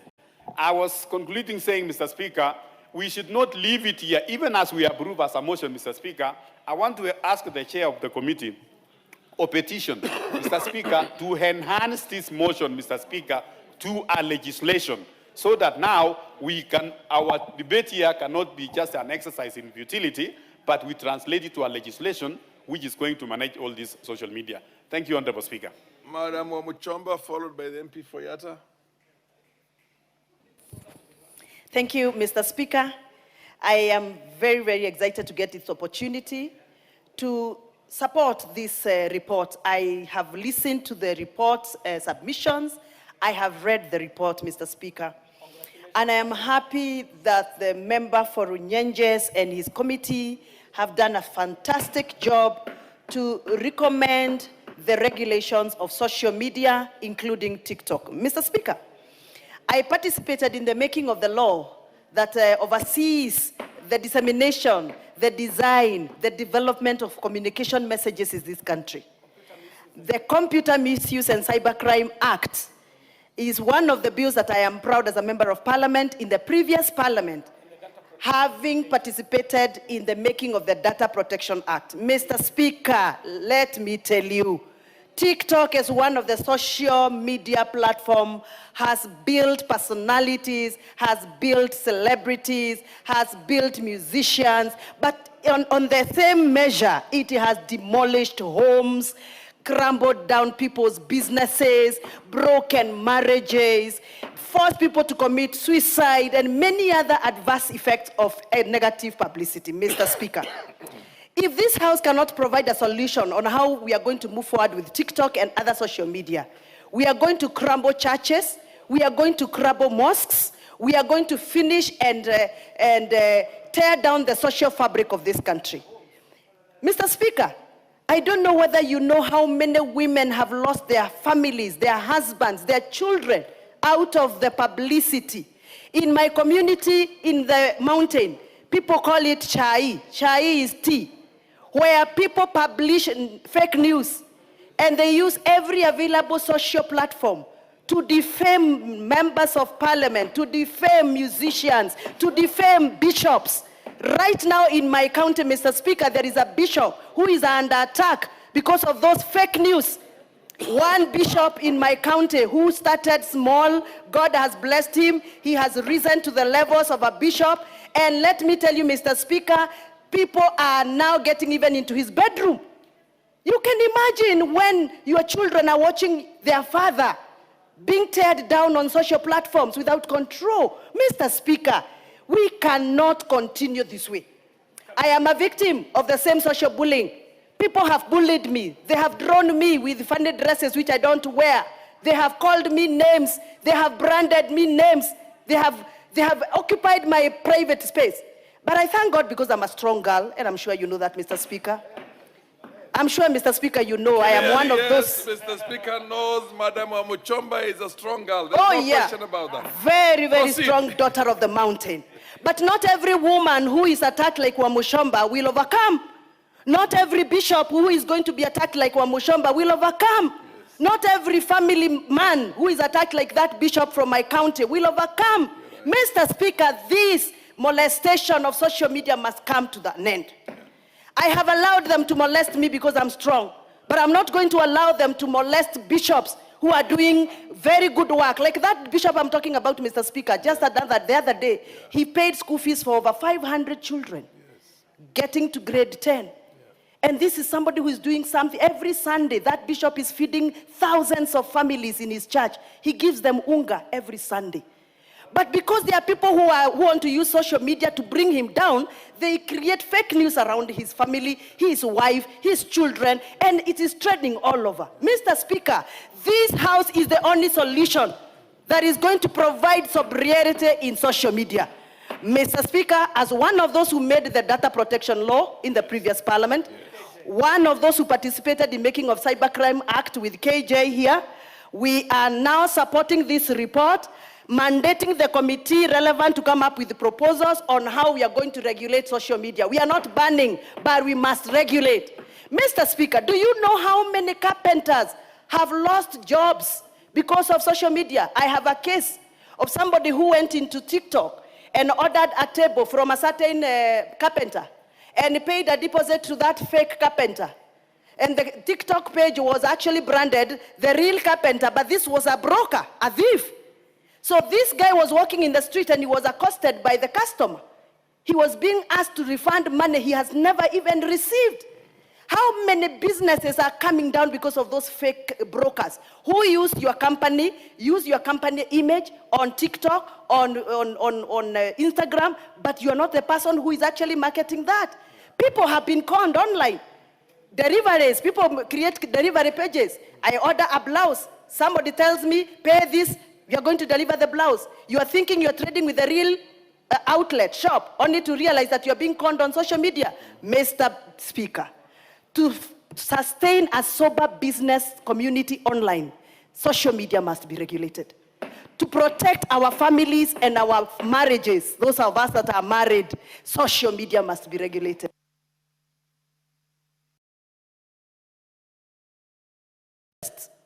Mr. Speaker, for us to continue having a sober parliament like this one, where we report only what is being handled here as the business of the House, we must regulate social media. Mr. Speaker, we must make sure that this House is the house of solution, a house of intervention, a house that can defend and protect that voiceless woman. You can imagine how those women who are showcased having some affairs with some Russian character are feeling. Those are women with dignity. What would have happened if those women were Russian? What would have been? What would have happened? You can imagine that woman who is seeing herself in every social TikTok, every social media platform, her private parts, her body. You know, all what is going on, Mr. Speaker, is crazy. We have abandoned our social fabric for the sake of publicity. This must be stopped. And the only way to do it is not banning, it is regulating. Mr. Speaker, televisions had the freedom. To some extent, we had to regulate the content. Radio stations had their freedom. To some extent, we regulated the content. Even now, for this new media, we must regulate the content. Thank you, Mr. Speaker. Rest assured that you have the total support of the chair. Total, undivided, 110% support of the Speaker of the Kenyan National Assembly and his deputy. The value system in this country must be protected and families must be protected. And I assure you, anybody who is going to be on this chair will be on your side through and through. Now I think Ngusia, take no more than 5 minutes. Oh, no, it's not Ngusia, MP Fayata. Yes. MP Fayata, eh? Thank you, Mr. Speaker. I thank you actually to the petitioner who brought this particular petition. Yes, Honorable Basil, continue. Yes. I raised to support the petition to regulate the TikTok, and not only TikTok. We should be talking of all social media platforms. Mr. Speaker, Kenya is not the first to do this level of legislation and the regulation of social media platforms. We have the United Kingdom, which started, the European Union, Ireland, Portugal, and many other countries globally that have taken the center stage to regulate social media platforms, Mr. Speaker. If you look at what is happening currently, we know for sure we are in an exponential age, what we refer as technology age. And young people, we talk of Gen Zs, Gen Alpha, the Beta, Gen Beta, and many other generations to come. All this will be glued to social media, Mr. Speaker. And as a parent, we have a duty to regulate the content, the sites that are being visited by our children, because it's very important to protect these young generations for betterment of this country and many other countries globally. So, Mr. Speaker, if you look at TikTok, for instance, there are many benefits of TikTok. It is used as a creation expression center. We have dancers, we have artists, and so many other people who are actually benefiting and expressing their talent through TikTok. And that is why from onset we said we are not banning, but we are regulating. We have people who are benefiting from employment. They are advertising whatever products they have.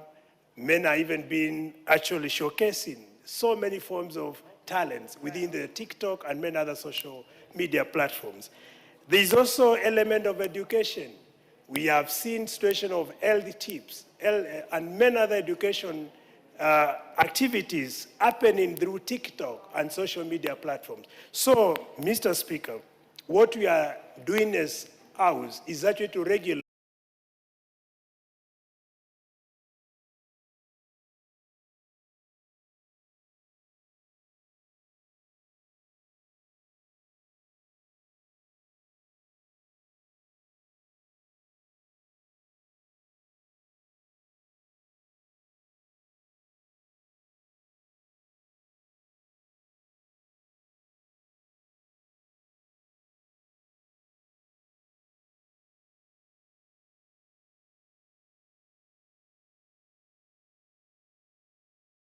the data transfer and enhance privacy of what is being shared in the social media platforms. Mr. Speaker, we have seen potential foreign influence through TikToks, Instagram, and other social media platforms. So through regulation, we are going to minimize foreign interference in TikTok and social media platforms, which could actually have a potential risk on the country, sovereignty and intelligence, which we have to protect as a House, Mr. Speaker.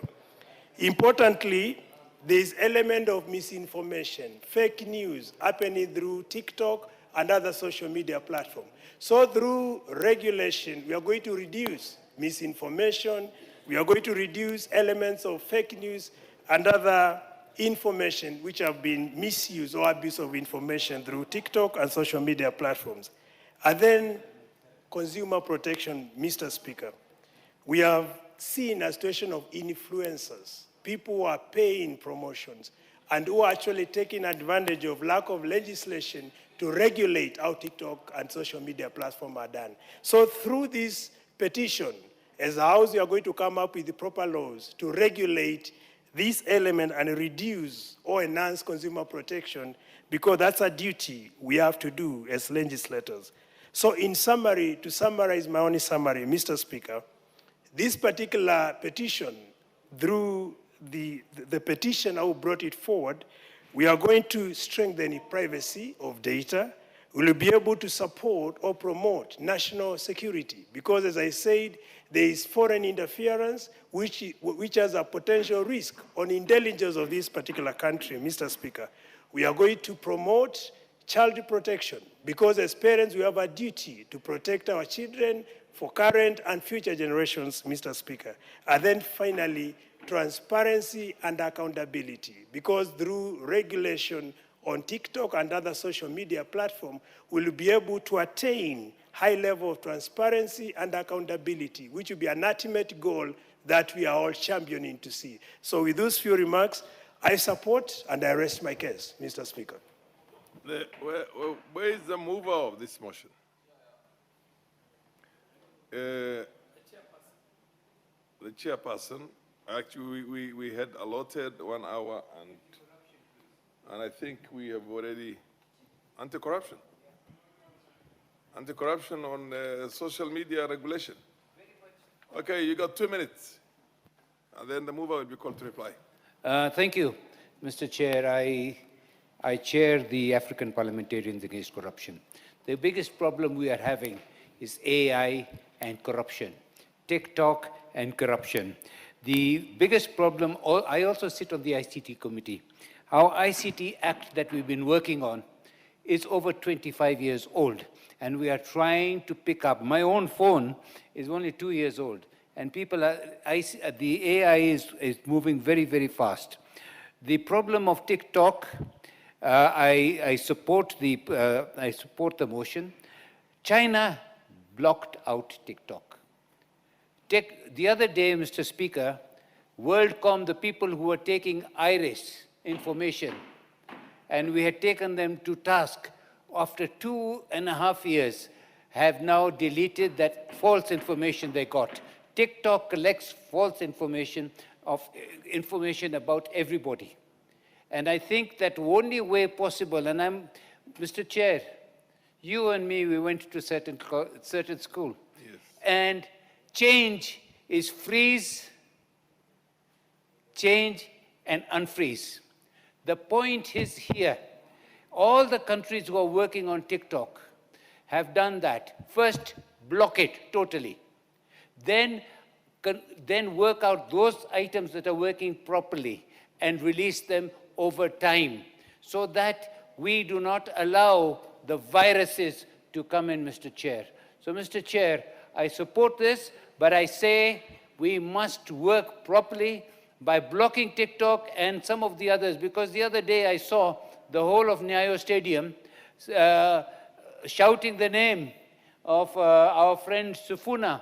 So I was so excited when I saw this, that the rugby people, when I found out it was wrong. Mr. Chair, there are TikTok going around in Kisumu, and people have actually told me, and I'm apparently told my wife has divorced me.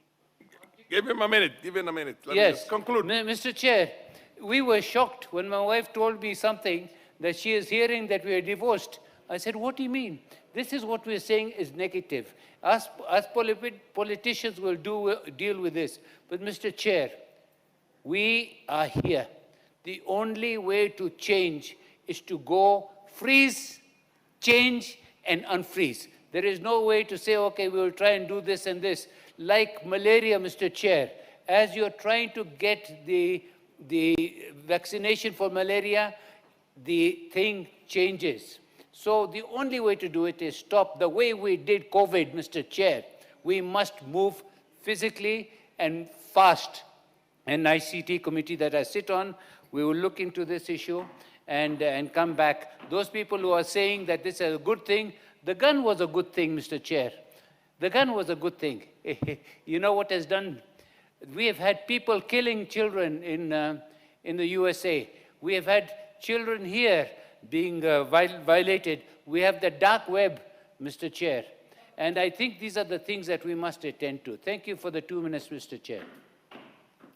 The mover.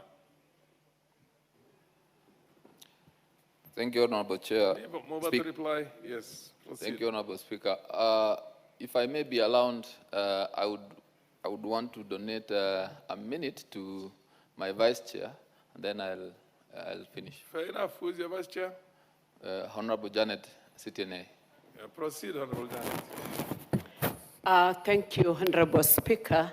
I also wish to add my voice to this very important motion, and on the outset agree that TikTok should not be banned, but it should be regulated. Should be regulated to be able to safeguard Kenyans from the negative effects arising from the use of social media platforms.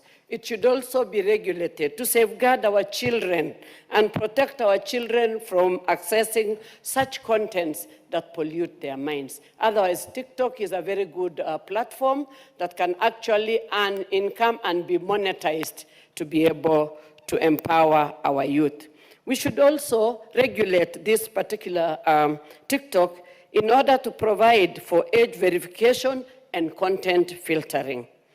Through the Data Protection Office, Ministry of ICT and Digital Economy, they must compel the TikTok people to localize their offices in our country so that we are able to access and report any issues that pertain to TikTok. We need to compel them to put their offices within our locality to protect our data, privacy, and also our national security. ICT should also look at the content moderators to provide adequate psychosocial support to them because they are no.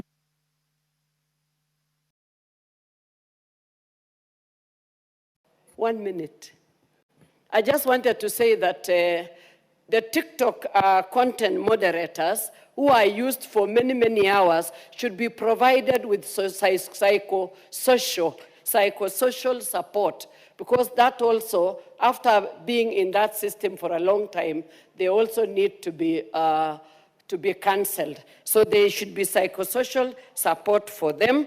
And also, we should be able to provide a provision for information and reporting options to be able to flag off the illegal or inappropriate content in time before it goes out to the social and to the public, which is affecting them. So thank you very much, Honorable Speaker, for giving me that opportunity. I will give back to...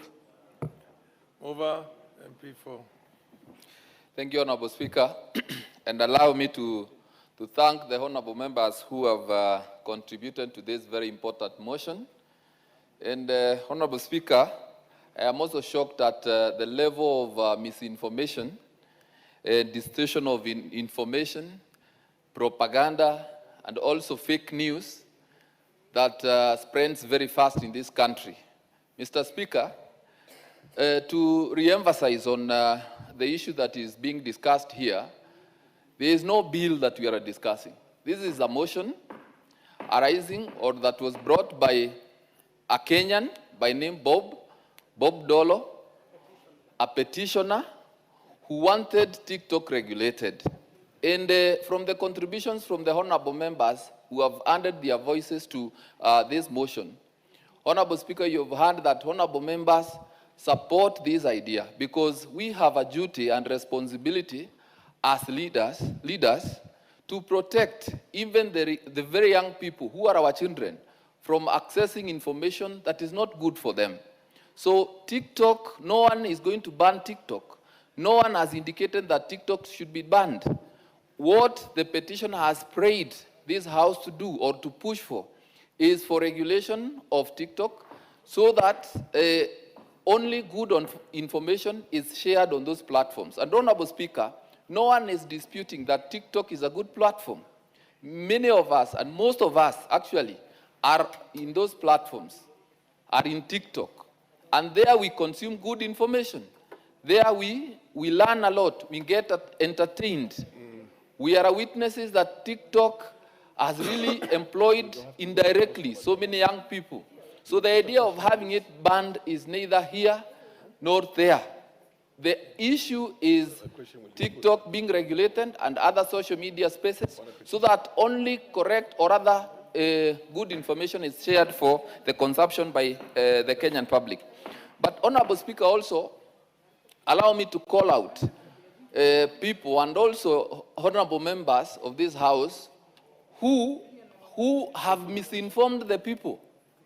Only 2 hours ago, I have seen the honorable member for Manyata, who has only come here for a minute and gone out, I've seen him in the village, misinforming the people that TikTok is being banned.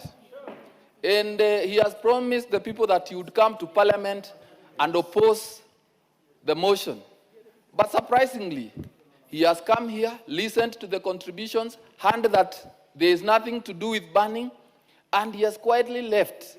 So I ask myself, is it not irresponsible for a leader to go and misinform the people that he'll come here and oppose a motion, and then he comes here and chickens out without uttering a word?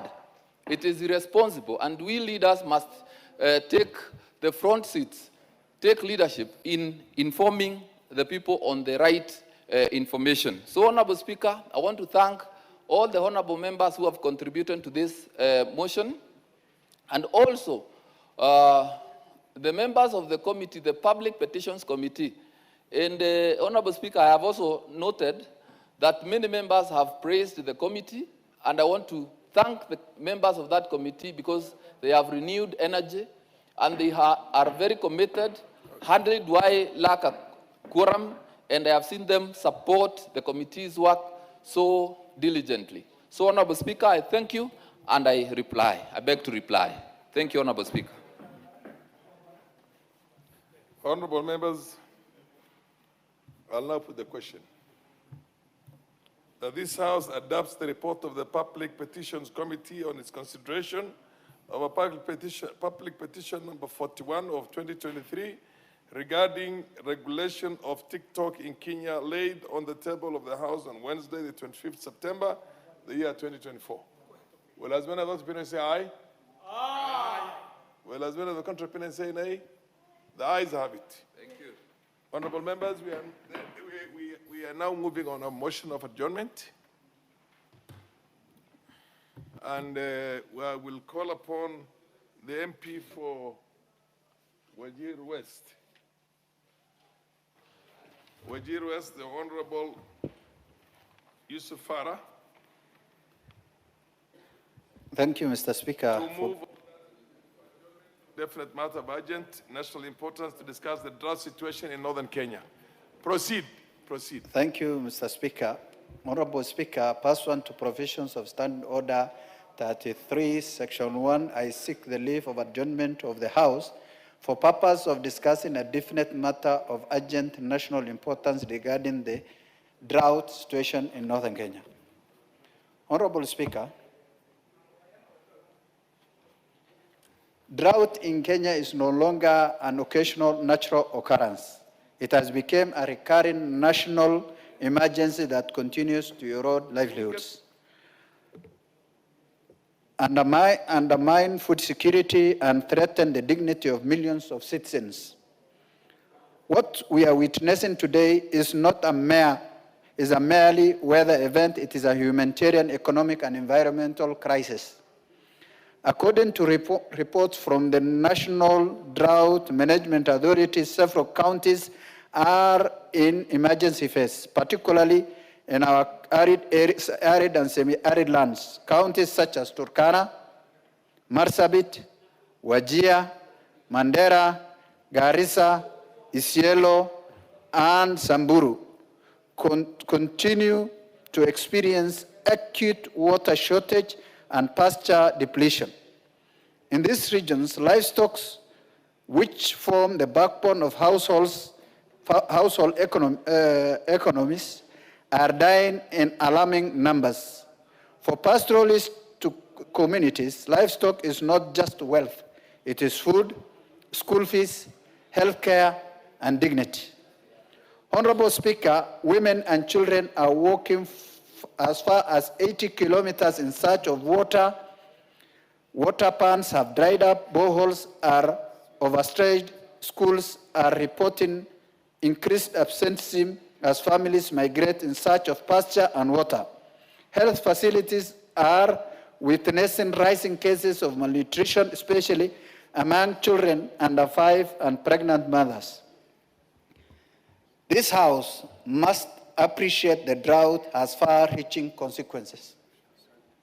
First, on feed security. Reduced crop yields and livestock losses have significantly diminished households' food supplies. Food prices in many local markets have increased beyond the reach of ordinary Kenyans. Hunger is not just a statistic, it is a daily reality for millions in northern Kenya and semi-arid areas.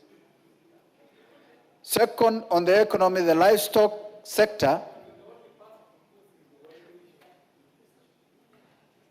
contributes subsequently to our GDP. Repeated drought cycles are wiping out years of investment. Pastoralists who lose entire herds are pushed into a chronic poverty. Third, on social stability. Competition over scarce water and pasture resources has led to increased conflict between communities. Displacement, insecurity, and school dropouts are becoming common features in drought-affected areas. Honorable Speaker, while the government has made some efforts through relief food distribution, cash transfer programs, and coordination with county governments, serious gaps remain. Relief efforts are sometimes delayed and even scarce. Logistics challenges limit equitable distribution. Most importantly, we continue to treat drought as emergency response issue rather than a long-term structural challenge. Kenya is highly vulnerable to climate variability. Climate change has made drought cycles more frequent and severe, yet our agricultural system remains heavily dependent on rain-fed farming. Our water harvesting capacity remains inadequate. Honorable KJ and the Honorable Member for Manyata. Degradation of forest. We have a motion of adjournment to deliberate on the effects of drought in the country, where the livelihoods of millions of Kenyans are affected. The least I expect from the House is to be silent, listen, and participate very well. Proceed. Degradation of forest and water catchment areas have further compounded the crisis. Honorable Speaker, drought should not surprise us. It is predictable. Early warning system exists under the National Drought Management Authority. What is often lacking is timely action and sufficient resource allocation. I therefore propose the following urgent measures. The government should declare severally affected regions as a disaster zone to unlock additional emergency funding. Scale up and fast-track emergency food and water interventions. Expand livestock offtake programs to caution before herds are completely wiped out. Accelerate drilling, rehabilitation, and solarization of boreholes in ASAL counties. Honorable Speaker, protect me from my friends here. Order, honorable members, the MP for Runyenjes. Honorable Menje is making... I thought you also come from an area where the effects of drought is devastating to some of your constituents. Cash transfer programs should protect vulnerable households. However, Honorable Speaker, emergency measures alone are not enough. We must adopt long-term sustainable solutions. First, we must invest heavily in water infrastructure, dams, water pans, irrigation schemes, and water harvesting technologies. Second, we must expand irrigation-based agriculture to reduce our reliance on rainfall. Third, we must promote climate-smart agriculture and drought-resistant crops. Fifth, we must protect and restore our water towers and forest ecosystem to enhance environmental resilience. Honorable Speaker, drought management requires coordinated multi-sectoral approach. National government, county government, development partners, humanitarian agencies, the private sector and civil society must work in synergy. Agencies such as the Kenyan Red Cross Society and the World Food Programme have continued to support affected communities, but humanitarian assistance should not substitute sustainable policy solutions. As Parliament, we must also strengthen oversight to ensure that funds allocated for drought response are used prudently, transparently, and reach the intended beneficiaries, accountability is critical if public trust is to be maintained. Honorable Speaker, drought is not just an environmental issue. It's a matter of human rights, economic justice, national stability. The lives of our people, especially those in ASAL counties, matter just as much as those in urban centers. Equity demands that we invest proportionately in regions that are most vulnerable. Let us move from active crisis management to proactive resilience building. Let us shift from relief dependency to sustainable development. Let us ensure that no Kenyan dies of hunger in a country placed with a vast potential. I urge this House to treat the matter of drought with the seriousness it deserves and to push for comprehensive, well-funded, and long-term solutions. Honorable Speaker, I thank you and I beg to move. The Honorable MP for Garissa Township. Please give the mic to Thank you very much, Honorable Speaker. In support of the motion raised by my colleague from Wajir West. Honorable Speaker, I don't think many appreciate the kind of situation we are in the northern part of this country in terms of drought, the drought situation in the region. We have had this kind of conversation within this term of this parliament in the past, around 2023, and the same thing is happening today. As has been said before, drought situation or drought cycle is not anymore an emergency issue. We have predictable research and information on it that there will be happening a drought in the course of this year or something like that. But however, we see a limited response from the national government and both the county governments in terms of addressing this issue of recurring drought situation. In our region, sometimes 2025, 2024, there was floods that have ravaged that region, roads destroyed, farms destroyed, and we could not harvest that water. If governments were serious in addressing this issue, they should have taken steps between that time and now to put up water infrastructure in that area. Mr. Speaker, we urgently need urgent interventions during this month of Ramadan especially, where there is lack of water. We need urgent intervention in terms of water tracking, urgent intervention in terms of even human food. We need animal feeds. And in the long term, those are short-term measures that we need to put into place. Otherwise, this situation has disrupted the economic activities of that region or social lives, in that people are moving from one area to another, creating conflicts in search of pasture and water. And these conflicts will deteriorate into fights, killings, and all that. So, Mr. Speaker, we ask the government, first, to declare this situation as a national disaster.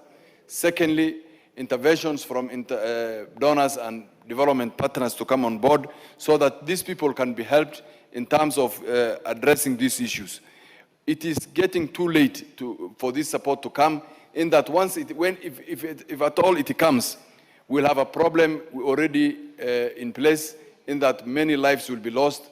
Animals are already dying, so coming in at this time is already too late. So instead of waiting to the last minute, we ask the national government to come on board, declare this a disaster so that other donors can come on board. We have engaged many of NGOs and humanitarian agencies who have told us that until and unless the government declares this as a problem, they cannot come in force. So with those few remarks, Honorable Speaker, I support the motion. Thank you. Desagio, followed by the Honorable Sane. Every member has 5 minutes, so. Thank you, Mr. Speaker, for giving me an opportunity to contribute to this very important life-saving or life-threatening condition. Mr. Speaker, those of us who come from the northern part of this country are exposed to extreme weather conditions at the moment, our livelihood in terms of livestock is at risk. And if our livestock's life is at risk, then our own lives is in danger. And to avert this, we need reliable source of water, we need reliable pasture, we need food for our people, we need food for our school children. Mr. Speaker, in areas where we come from, because wherever there's a small water source somewhere or some small pasture somewhere, people crowd there from all over the country, all over the region. I know we have, at the moment, we have people from Mandera who are in Moyale, and it will cause to unnecessary conflict. It will lead to fights and killings of people. People are not coming from Mandera to Moyale, not because of they want to move, but because the situation dictates that they must move so as to survive. The life of the pastoralist and their property and their wealth should be considered as a national importance. And therefore, the government needs to take this intervention seriously and protect us from unnecessary death from this unfavorable weather condition. I know in parts of the country people may not understand what we are talking about, but truly our people's lives are in danger. And we need protection so that we do not have unnecessary loss. In 2023, millions of livestock were lost. That was translated to billions of Kenya shillings, which were lost. I thought by now we will have been in a position to stand up and say no to this recurring droughts. And as one of the former speakers said, members said, the government needs to take this matter serious. If it was coffee or any other product and it's being threatened, they will do something. But if it's our livestock, it seems like there's a slow action and people keep on dragging their feet. And if you ask the ministries concerned, be it the Ministry of ASAL, be it the Ministry of Water, Ministry of Agriculture and Livestock, what is their budget allocation under those sectors that will cover northern part of this country? It is minimal. And it means the government seems not to have taken our situation serious, and we're pleading that our life is important to be saved, and let us save our lives.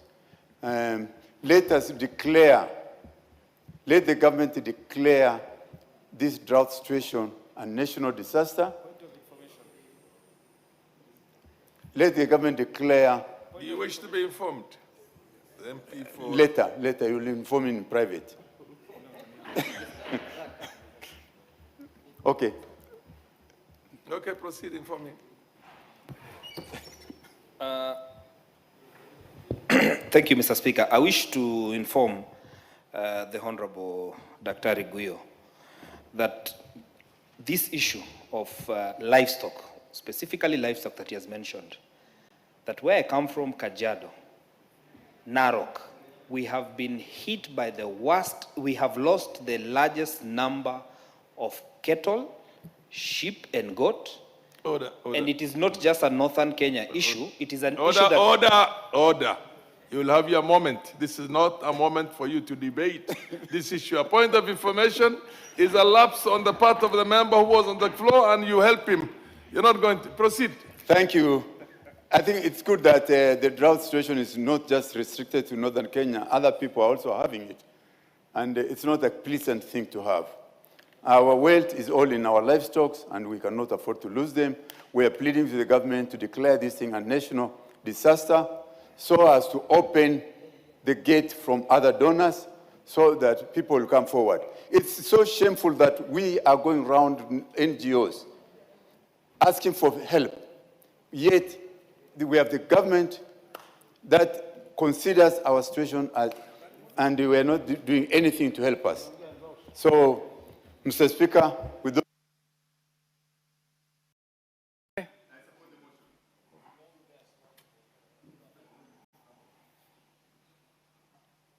Proceed, give the mic to Honorable Sene. Thank you, Mr. Speaker. Mr. Speaker, drought has been with us since I was born. It's not something new. It is not comparable to disasters that just come like earthquake. It is something that can be predicted. It is cyclic. Its trends can be established in a very scientific way. There are early warning systems that foretell the situation as it comes. So the need to declare it an emergency, for me, doesn't augur well.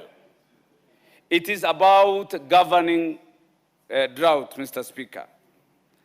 It is governance part of the drought that matters than the mere declaration or the political declaration of drought as an emergency, Mr. Speaker.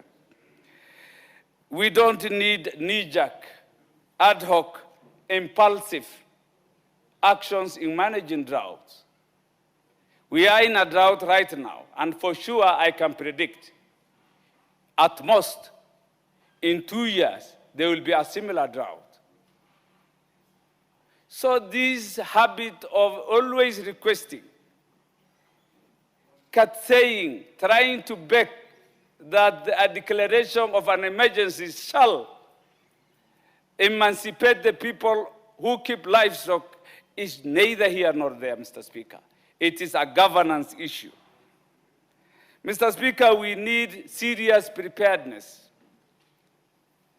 Before a drought hits, ordinarily there are vulnerability assessments, risk assessments, which is normal for any government. There must be plans for mitigation. This should have happened so that no life is lost or livelihood is put to risk, Mr. Speaker. So it is about preparedness, pre-planning, putting contingency measures in place, which is all about governance.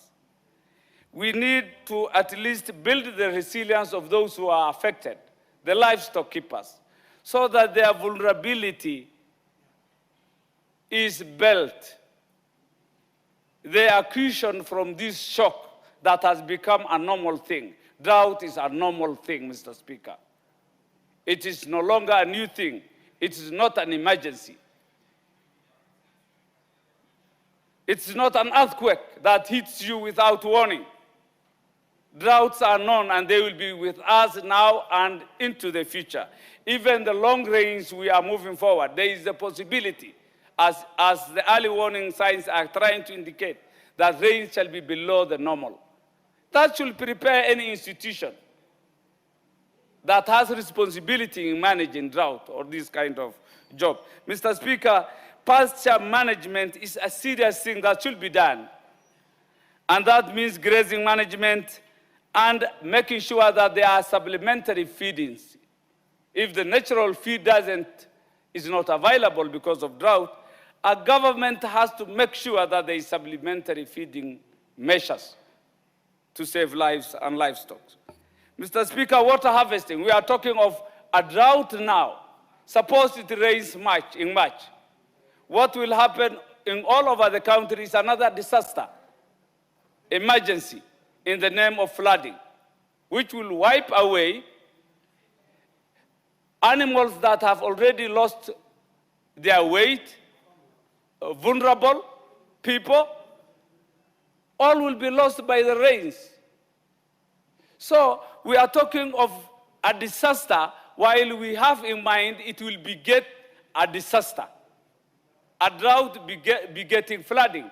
So what shall we do to this flooding, which is a curse and a blessing in equal measure? Mr. Speaker, we need to harvest this water. We import our waters to the Indian Ocean, when the same waters can be useful to human life, to livestock and wildlife, and equally turn turbines to generate electricity. This is a country endowed with resources, but the use of the resources is what is in question, Mr. Speaker. So are we talking of a natural drought, or it is an artificial drought in essence. If you fail to manage a drought that is manageable, then it translates to an artificial drought. Give him a minute. Give me 1 minute. Mr. Speaker, I beg for more. A natural drought that is not managed will translate automatically to an artificial drought. So the blame comes back to us for mismanaging, for not governing well. Livestock marketing would have helped these people who are vulnerable. Where is livestock marketing, especially at these times? Dryland farming would have helped not only these arid areas, other parts of the country. Mr. Speaker, social health will also have come if it would have been improved for these people who are affected, because diseases are also there. When you are most vulnerable, diseases also come. So we beg that there should be an enhanced social health care system at this time. Policy and insurance issues would have been something that would have helped these people in the long term, Mr. Speaker. In other words, to conclude because of time, if this drought is not well managed, if we don't manage a particular drought, if there will be inaction on our side, then it proceeds that there will be a dangerous predicament going forward. It will be a cycle of disasters. The Honorable Wako, Naomi. Thank you very much, Honorable Speaker, for giving me this opportunity to add my voice to this debate. And from the onset, I want to say that I support this motion because the situation in ASAL areas is quite bad. It is threatening the lives of human beings. The animals have already started dying. The school-going children are no longer able to attend their classes and concentrate on their education simply because of the challenges. And majority of the pastoralists move from one place to the other, which is affecting the education system in that part of the country. And unfortunately, they will sit for the national exams when the time comes. Honorable Speaker, again, we know very well that the drought situation in Kenya is something that has been there, something that even the other leaders who have been there before us have debated on. It's something that the government has declared as national disaster, but we have never found a lasting solution. Honorable Speaker, 63 years after independence, we are still handling the drought situation in ASAL areas as if it is a new thing that is coming up. The climate change has worsened this situation. And many of the people who live in ASAL areas, in fact, they are not sure of whether they will survive the following day. Not the following year, not that they fear to die because of sicknesses and other things, but just because they have no food and water, they wonder whether they will survive the following day. Honorable Speaker, you can imagine of an expectant mother who has about 5 children and have no water, have no food, and cannot help her children. And maybe her husband died in the clashes some 2-3 years ago. That is the situation that many women go through. What can we do as a government so that, we can end the suffering of the people? Because it is not even our wish as leaders to keep crying and pleading for support. In fact, we are not happy to do that, but it is the situation that has forced us. The situation on the ground today is so bad such that you wonder how you can even visit your county over the weekend. Honorable Speaker, there is need for us, yes, to declare this as national disaster.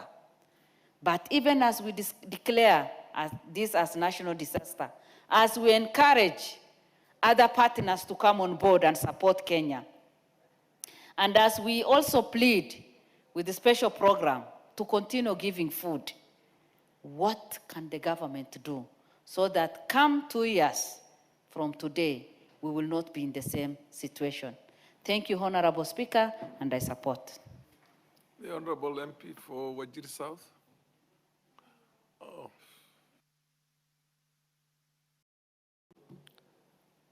Thank you very much, Honorable Speaker.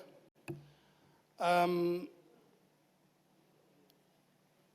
like to contribute to the motion and declare that the current drought has laid bare the soft underbelly of Kenya when it comes to disaster preparedness. We all know that drought is cyclical. Every 2 years, every 3 years, and even at some point, because of climate change, we've been facing a drought after every 1 year. Yet we were caught flat-footed. We were not prepared for what the people of most parts of northern Kenya are facing today. And what has been exposed is a deep structural weakness, a very troubling one, as well as a pattern of delayed response that has left people at the mercy of the elements. We've seen places where people are facing shortages of water and food, and who have not seen any authority whatsoever come to them. County governments, Mr. Speaker, have been, the whole devolution idea was about taking services closer to the people. And county governments have been also caught flat-footed in their response to the current drought. Up until now, there are places and in some counties where the county governments are not doing much in terms of delivering water and much needed aid to the people. This is unfair. They are supposed to be the first line of response to disasters and crises like the drought that we have today. We will call a spade, Mr. Speaker, and not miss our words when our people are not getting the much needed services they need and from the people that they have put their trust in. We have seen county teams who are supposed to be their emergency response. Mr. Speaker, we have seen veterinary officers who are supposed to treat livestock coming with no drugs, expecting the pastoralists who are in the middle of the drought to buy the necessary medicine. At the same time, expect them to pay their allowances. This is happening in Kenya. This is happening in some part of Kenya. We've seen county water mechanics and maintenance workers coming to a broken down borehole and asking the people to buy the parts that should be used to repair those boreholes. This is unfair. And on top of that, expect the people to pay their allowances. Mr. Speaker, we can be better than this. And one other thing that has really been a source of concern for us is how abundant our livestock keepers are. And not just our livestock keepers, policies on livestock, largely abundant and only on paper.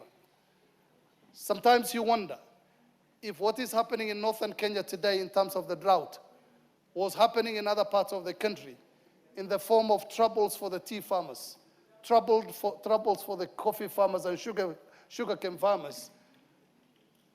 Would we face the same level of lackluster response that we are seeing in northern Kenya? Why are livestock and livestock keepers not being given the importance they deserve in this country? They can earn foreign exchange too. Is it just because of the corner of the country that they are in, or the people who are keeping them and rearing them. It's time we started looking at things differently. It's time we started to be more prepared in our disaster management services. And it's time we started looking at some people who live in some parts of the country as more human than we feel they are. Thank you very much, Mr. Speaker. MP for Kajiado North.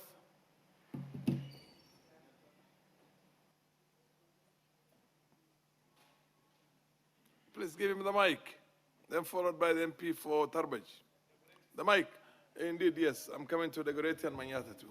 Thank you, Mr. Speaker. Mr. Speaker, I want to put my voice on this adjournment motion and thank the member who brought this up.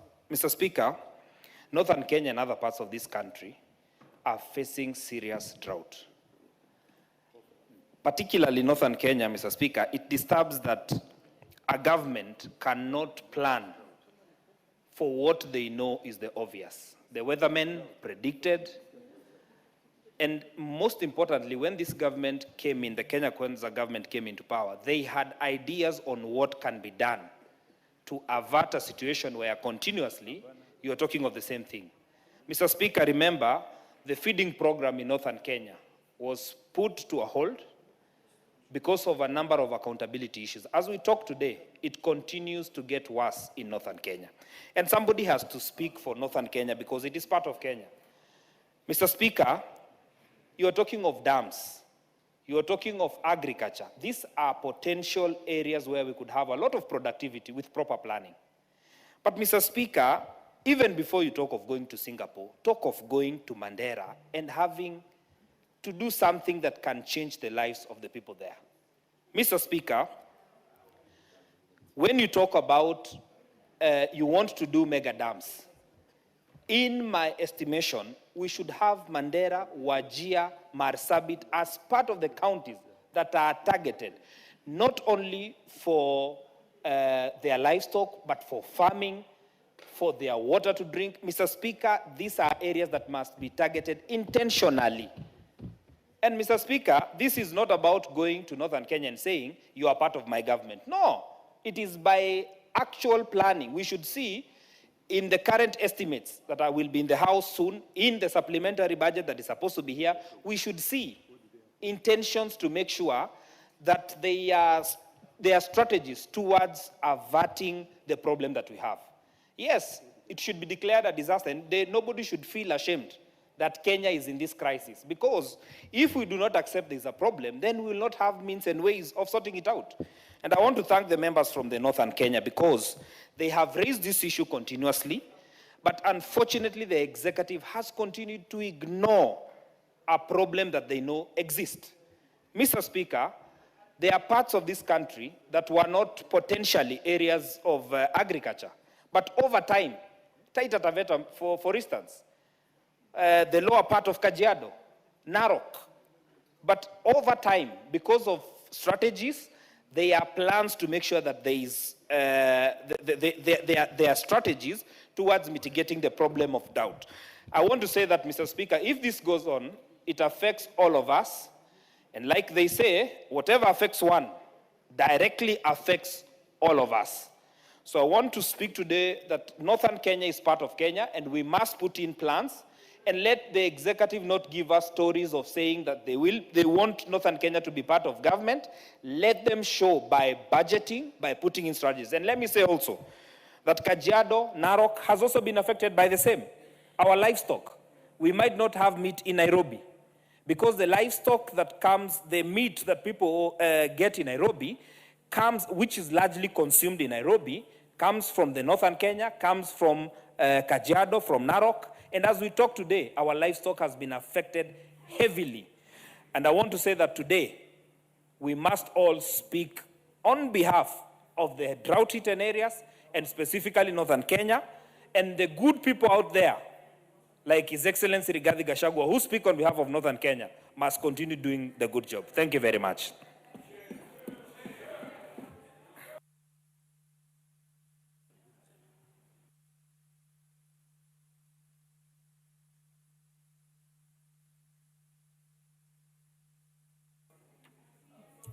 Member for Mwingi North. We'll get to you. We'll get to you. Thank you, Madam Speaker, for giving me this opportunity to contribute on this motion.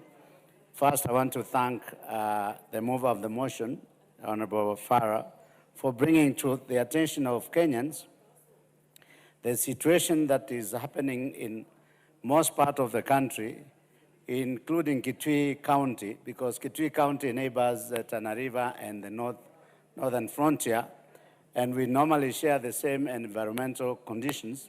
So the situation that is being faced in the northeastern Kenya is a similar situation that we are facing in Kitui County, and particularly in my constituency in Mwingi North. So I want to share in the same feelings and the same objectives with the northern Kenya people, because you know, as the speakers have said, drought is something that can be anticipated. It is not like a natural disaster that happens without prediction. So I want to also agree with the members that the government needs to declare this drought a natural disaster, to the effect that in the coming budget, the government needs to factor money to provide food for animals and food for human beings, so that we can manage with the drought. We are hoping that the anticipated rains that are going to be coming in the month of March may solve or may ease the situation. But in the meantime, animals are dying, goats are dying, sheep are dying, cattle is dying in Mwingi North, and therefore I want to agree with the members from the Northeastern that this is indeed a natural disaster that requires the attention of the government. The same is happening for human consumption or human food, because now, like in my constituency, children are not going to be going to school very soon because there is no food at home, and therefore I'm asking that the government of Kenya should also, under the program of school feeding program, provide food to primary and secondary schools, so that even when at home there is no food, then children can always be guaranteed of a meal from the school, so that even if they take a meal per day, then they can continue to go to school and continue with their education. Otherwise, they are going to be disadvantaged compared to the rest of Kenya. So I just agree and support the proposal by the honorable member. Thank you.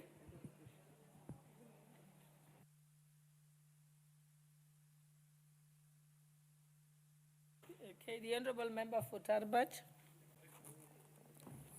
Has he spoken? Thank you, Madam Speaker. From the onset, I wish to give support. I'm in support of this motion by my colleague from Wajir West. Madam Speaker, the situation in these drought-hit areas, especially in northern Kenya, is quite dire, is quite devastating, and the response from all levels of government is quite discouraging. It's quite slow, and at times the national government, there is tossing between the national government and the county government, where the county government says it doesn't have all the ability to attend to this matter, while the national government tells us that it is the county government to attend to this matter. This is a life and death matter. This is not something that is going to affect that region or the country just for a month or two. This is something that will leave behind a print that will economically, socially, and even politically, the whole country and the region for quite a while. The situation, the response we see can be likened to a doctor treating sick people for quite some time, such that when the ordinary person brings somebody who has been hit by a car, he will tell you to just drop it there. He will attend to that person for a while. Just the same way when we present as MPs affected by this drought to the executive, they'll tell us we will attend to them, or we will attend to them, but they don't attend to them. My position, or a resolution from this House, I request is, let's have another committee visiting those areas so that they can have a picture of what's happening.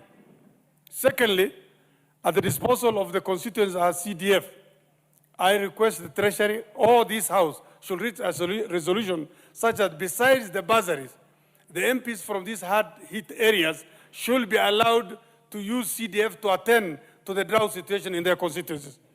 Thank you. Majority Leader. Thank you, Honorable Speaker. Honorable Speaker, first let me thank the member for raising this issue, because it is indeed a matter of great concern, not just to the people of his constituency, but to all Kenyans, because as the Speaker said, when one Kenyan or one part of Kenya is afflicted by drought, we all are, and this is a natural phenomenon, Honorable Speaker, that we must use all concerted effort that we can use to alleviate human suffering for those people who are affected in one way or the other by this drought. Honorable Speaker, when we speak about climate change, people think it's just a lot of English. But climate change is real, and the effects of this climate change are here with us, and probably is a challenge to us as policymakers and as lawmakers that even in a house like this that is a budget-making house, as we prepare for our budget to make sure that we budget in a way that we also anticipate such occurrences as drought, floods, because now some parts of the country, Nairobi and environs, we've started experiencing a bit of rains. And you never know how it's going to go, because unlike in the past when it was predictable that this is a rainy season, in the past, February would never have been a rainy month. Now it's raining in Nairobi and parts of our highlands. In the same spirit, you never know. Probably when we expect the rains and farmers have planted, they don't get the rains. And that is why it's important. And I want to agree with the member of Kajiado North, the Honorable Ngogoyo, when he says that as we budget, we must ensure that we have planned in a way that we do not continue to depend on rain-fed agriculture, that we have dams in the northern parts of Kenya. And that is the reason why I want to invite the Honorable Member for Kajiado North and others in this House. We are in the process of doing public participation now on the National Infrastructure Fund. That is a fund, Honorable Ngogoyo, that will transform in a big way how you do budgeting for such capital-intensive projects. Because building the dams that you need to make sure that we are food secure in this country is not something you'll be able to do from your taxes, from your tax revenue.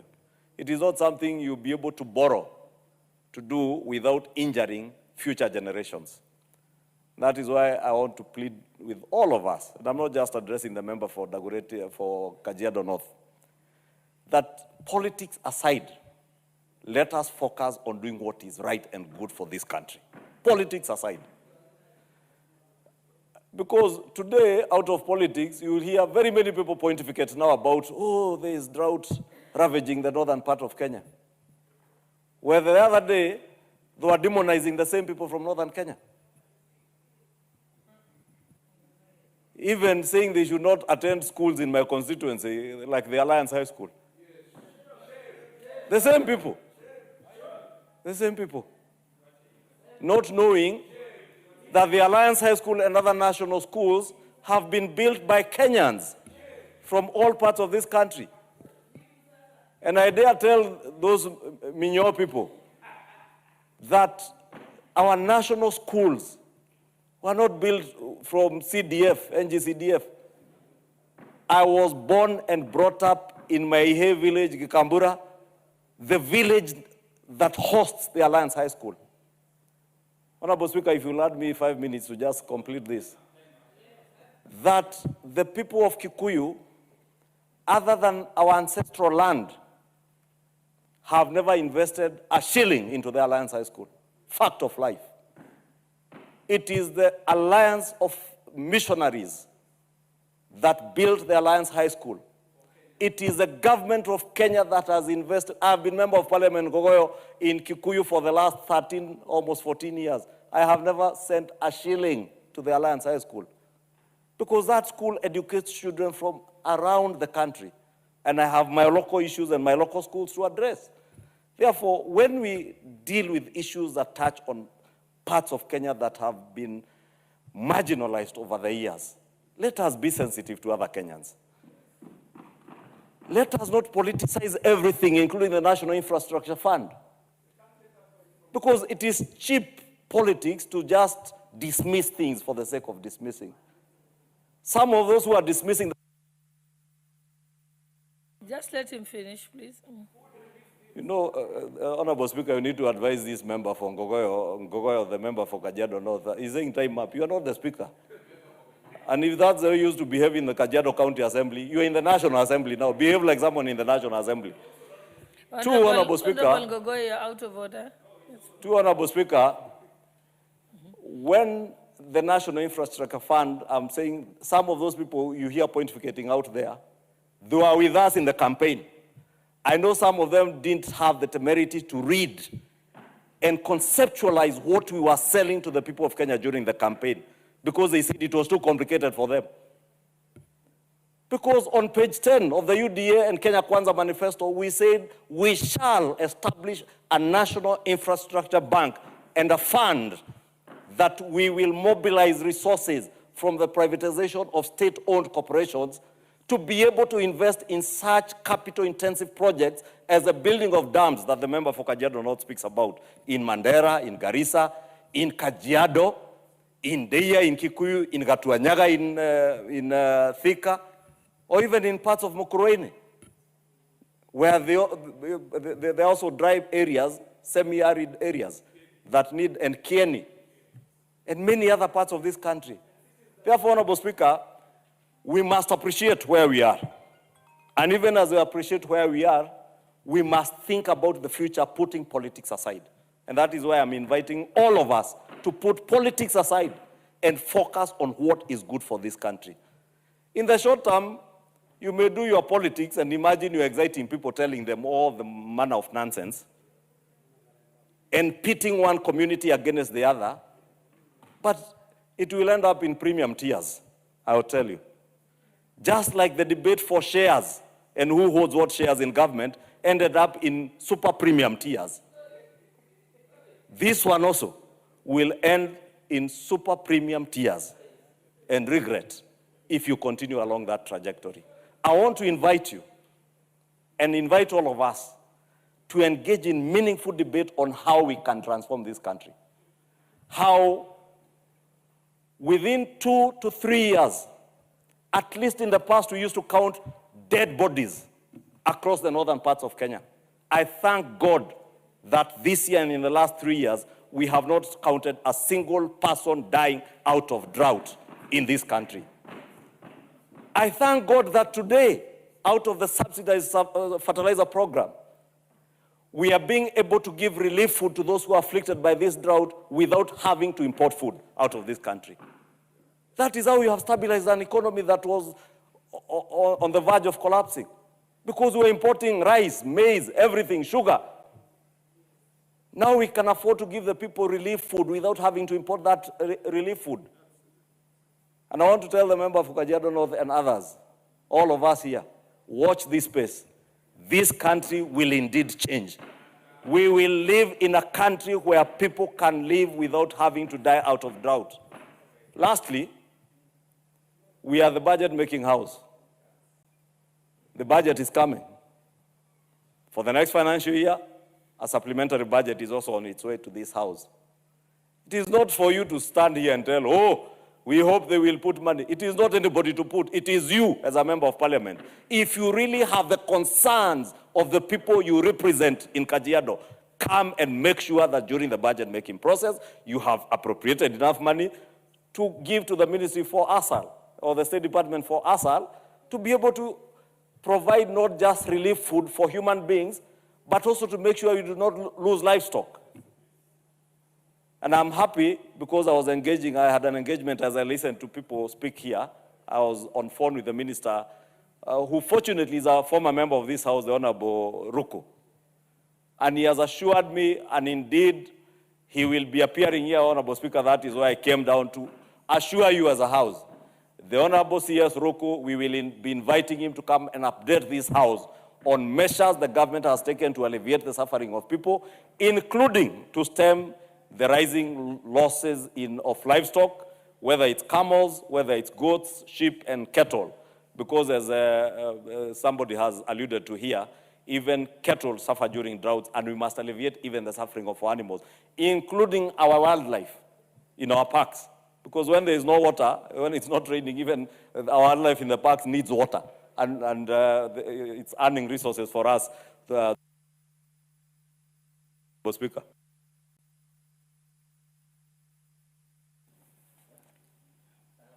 I think we have another two. Yes, Honorable Farah Malim, please, you may proceed. Just giving him a chance because he had been waiting for me to take the chair so he can speak. Then we'll come to member for Dagoretti. Yeah. Honorable Mwenje, I know you had shown interest. Honorable Eva. So let's try and make it 2 minutes. Honorable. We have enough time for all of you. Madam Speaker. Including you, Honorable Ounda and Honorable Makali. Madam Speaker, I want to thank very much the honorable mover of this motion and all the members who have contributed. The MP for Kajiado North included. Madam Speaker, we have a problem. It's not for lack of the, I want the majority leader to listen to this. Majority leader. Madam Speaker, protect me from KJ, the majority leader. And is required I to want pay you attention. to listen, majority leader. The MP for Manyata should not keep you busy. It's not for lack of, yes. Yeah, inform me. Thank you, Honorable Speaker, and my apologies because I got indulged by the member for Manyata on drought-related issues, and I wanted to inform the Honorable Farah that the member for Manyata, I was informing the member of Manyata that before he was born, there was a DO who stole relief food.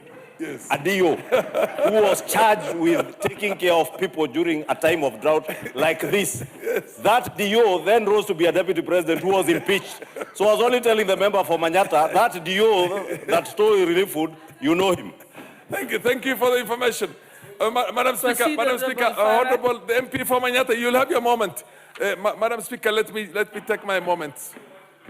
We'll give you a chance, member for Manyata. Honorable Majority Leader, it's not for lack of goodwill from the government to try to put in resources for this drought. It's the issue of how those resources are used. For example, you will talk about special programs. Special programs is there. It's for life-saving human lives. When you're dealing with livestock, there's a State Department for livestock, for God's sake. That money was allocated to the State Department for livestock, and within 24 hours, it was changed and brought again to special programs. At that time, the State Department for livestock had already started the procurement of 1 million bales of hay in Makueni. And the trucks were on the way. The trucks were ready to move that so that livestock is saved. You know what?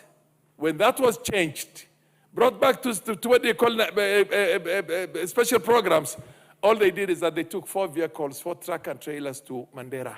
That's it. The 1 million bales of hay is sitting in Makueni. This money is not going to be used, the 1 billion shillings that was set aside. And I want the minister to hear this. I want the deputy president to hear this. I want our president to hear this. It's not because of the lack of goodwill. It's the intention. It's the intention. By now, livestock would have been saved everywhere. Within 24 hours, we were going to have 1 million bales all over the country where livestock is affected. We were going to have money available in the boreholes so that the animals, the water can be trucked from the boreholes into the interior where the animals have already gone there in search of hay. Because animals die because they go for hay for half a day or 2 days and then they come back for the water. They die on the track.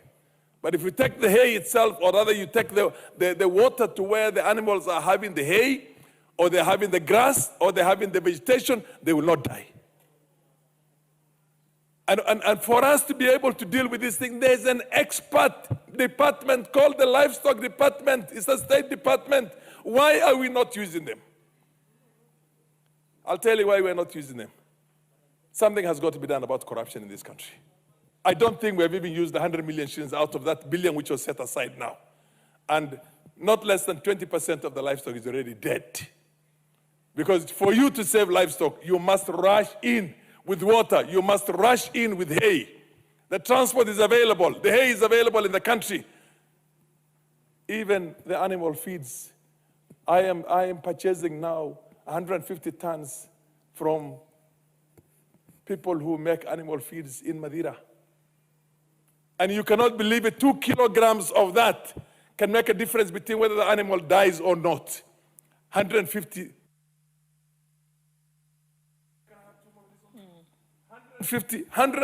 tons is 150,000 kilograms. Imagine how many animals you can save as a result of that. We're asking for a declaration of a state of emergency so that the military and all government vehicles, tankers, water boozers, all of them could be put on the road to make sure that we save our livestock. We save our livestock. Madam Speaker, it's not just intentions that are good enough. Action has to be seen. We are not seeing action. We are not seeing action. Off-take. I remember what was called the livestock marketing division used to go to these places, go and buy all those animals which are about to die, move them all and bring them to the Agricultural Development Corporation where they call farms in here, fatten them and make billions, hundreds of millions out of it. But save the livestock owners. Give them something for them to be able to keep on taking care of the balance of their livestock. We don't have that. Nobody is doing any off-take right now. Nobody's trying to save the livestock.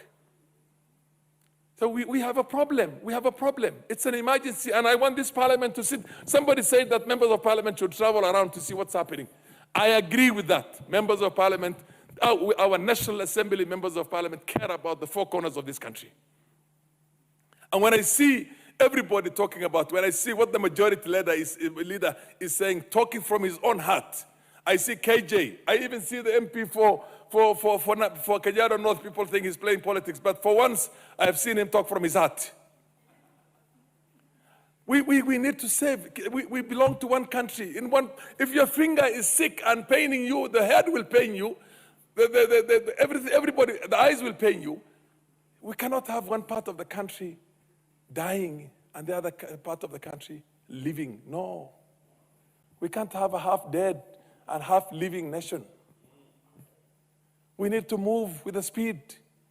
And I want the majority leader to communicate this, convey this to His Excellency, the Deputy President Kindiki, because he's the one who put together all those donor community, government departments, all of them, and I attended that breakfast meeting in his own house there. For God's sake, make sure that this hay goes to the livestock there so that we don't lose any more livestock. Any more livestock.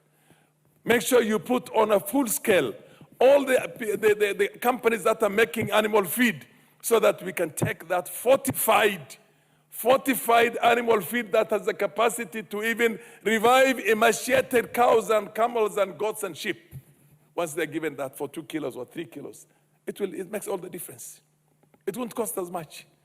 I'm 100% sure it's going to cost us less than the billion shillings that was set aside. It's just a question of prudently using this and the resources going to where our mouth is.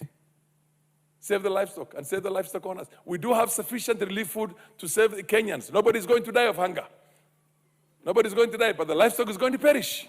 We don't want the livestock to perish and then we have poverty all over. We don't want that to happen. So I'm depending on my majority leader, the able majority leader, Kimani Ichung'wah. With all the respect we have for you, make sure this information gets to the powers that be this evening.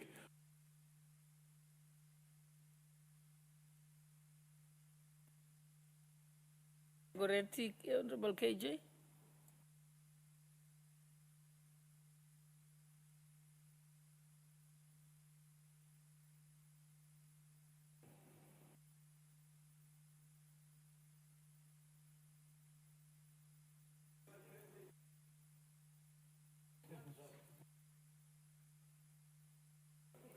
Madam Speaker, I must thank you for the opportunity to contribute to this very important motion. And we all must thank the Honorable Farah Yusuf Mohammed for bringing to the floor of the House such a matter of great national concern, Madam Speaker. And from the offset, Madam Speaker, it must be said that this conversation cannot be domiciled just in the plains and the deserts of northern Kenya. Madam Speaker, when we have a situation of national emergency like we are talking about, it affects even those who are city dwellers, Madam Speaker. We ought to remind ourselves that when foods come from the farms, when the foods come from the rural areas, they end up in places where they are feeding people who do not even have shambas, Madam Speaker. So that when we speak about a crisis situation in the country, it affects all Kenyans, up to and including those who are living in the city, Madam Speaker. And so I must thank Honorable Farah Yusuf Mohammed for bringing this to the floor of the House so that we may be able to discuss the situation as is, not only in northern Kenya, but in this country, Madam Speaker. And Madam Speaker, it is clear and it has been observed that reduced yields and livestock losses have significantly diminished the household food supplies, Mr. Speaker. And Mr. Speaker, these repeated drought cycles have been wiping out years of investment so that that which is hit is not only the current stock in the farms, but Mr. Speaker, it must be noted that these are wiping out entire years of investment. But most importantly, Mr. Speaker, it also speaks to the topic of social stability. That, Mr. Speaker, when we have competition on scarce water and even feeding resources, they lead to conflicts between communities because it is, as it has been said very well, a hungry man is an angry man. So this parliament is rightly in its place to address the issues that have been brought by the Honorable Farah Yusuf Mohammed and to take the conversation further, even beyond the emergency. And that is why, Mr. Speaker, it must be said that this year, even as we are meeting and facing such a crisis, we also should count what is accruing from good decisions that have been made in the recent past, Mr. Speaker.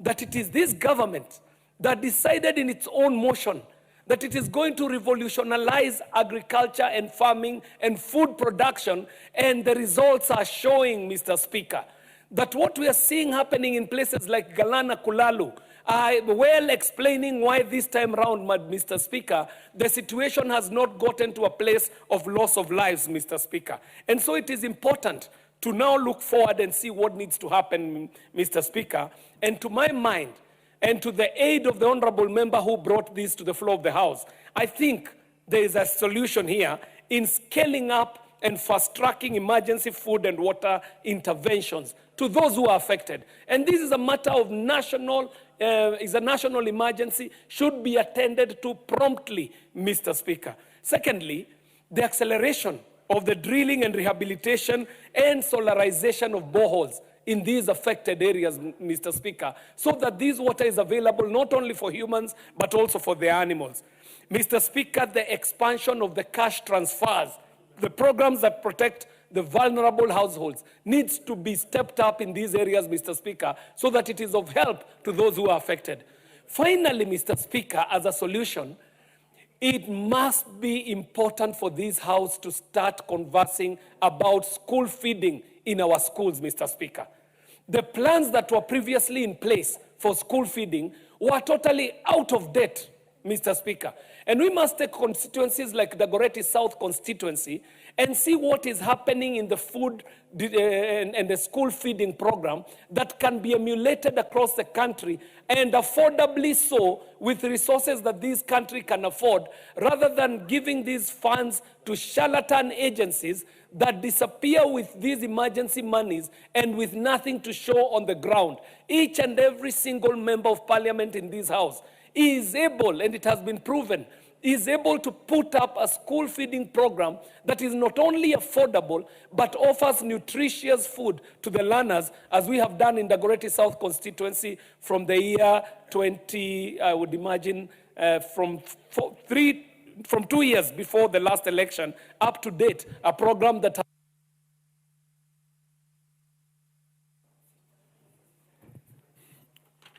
No, you have had your bite, Honorable. And given that this motion was actually given a time frame, it was supposed to end at 6:10. Looking up on our watches, you notice that we are already doing 6:14. And therefore, I'm only giving one chance, and that's to Eve Obara, 2 minutes, after which we stop and move back to the order paper. Proceed, Eve Obara.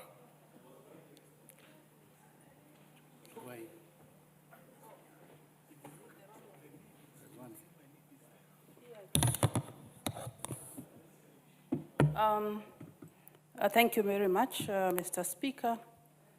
And let me add my voice to support the motion by my member from Wajir. Mr. Speaker, as much as we empathize with the situation in the northeastern Kenya, Mr. Speaker, we are aware that this is not the first time. And over the years, this has been happening year in, year out, when we have drought and disaster of a similar nature. Mr. Speaker, this is a time when we appreciate the role of social media, because it has made it possible for us to see real time what is happening to our colleagues and our country in the northern Kenya. Mr. Speaker, there is an agency called Kenya National Drought Management Authority that was set up in this country. Mr. Speaker, the mandate of the authority was that the agency is responsible for coordinating and implementing measures for disaster management in the country. Mr. Speaker, the question therefore is, what has the authority done since it was set up? Mr. Speaker, we'd like to know what kind of strategies did they put in place to mitigate similar problems that we now have.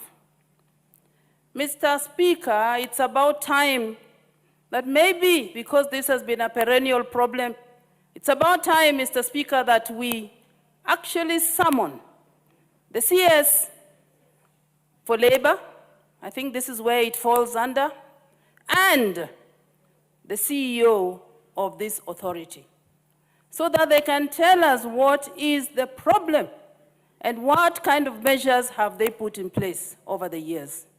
Mr. Speaker, this cannot be a talk shop where we come and ask for disaster, declaring a disaster.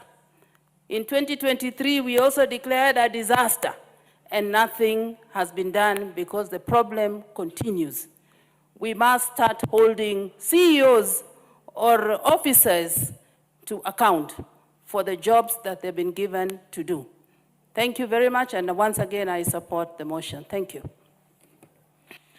Very well, honorable members. I know the interest was very overwhelming. If I were on the floor, I would really also would have been interested. But then the time set out for this adjournment motion is actually done, and therefore we have to go back to the order paper.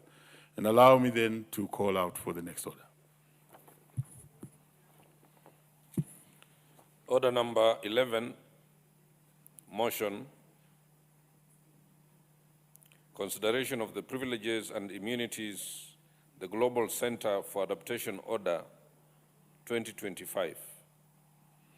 The chair of the Delegated Legislation Committee had actually indicated to us that is attending another important matter concerning the House, and therefore that matter will be pended until the next session. Move to the next order.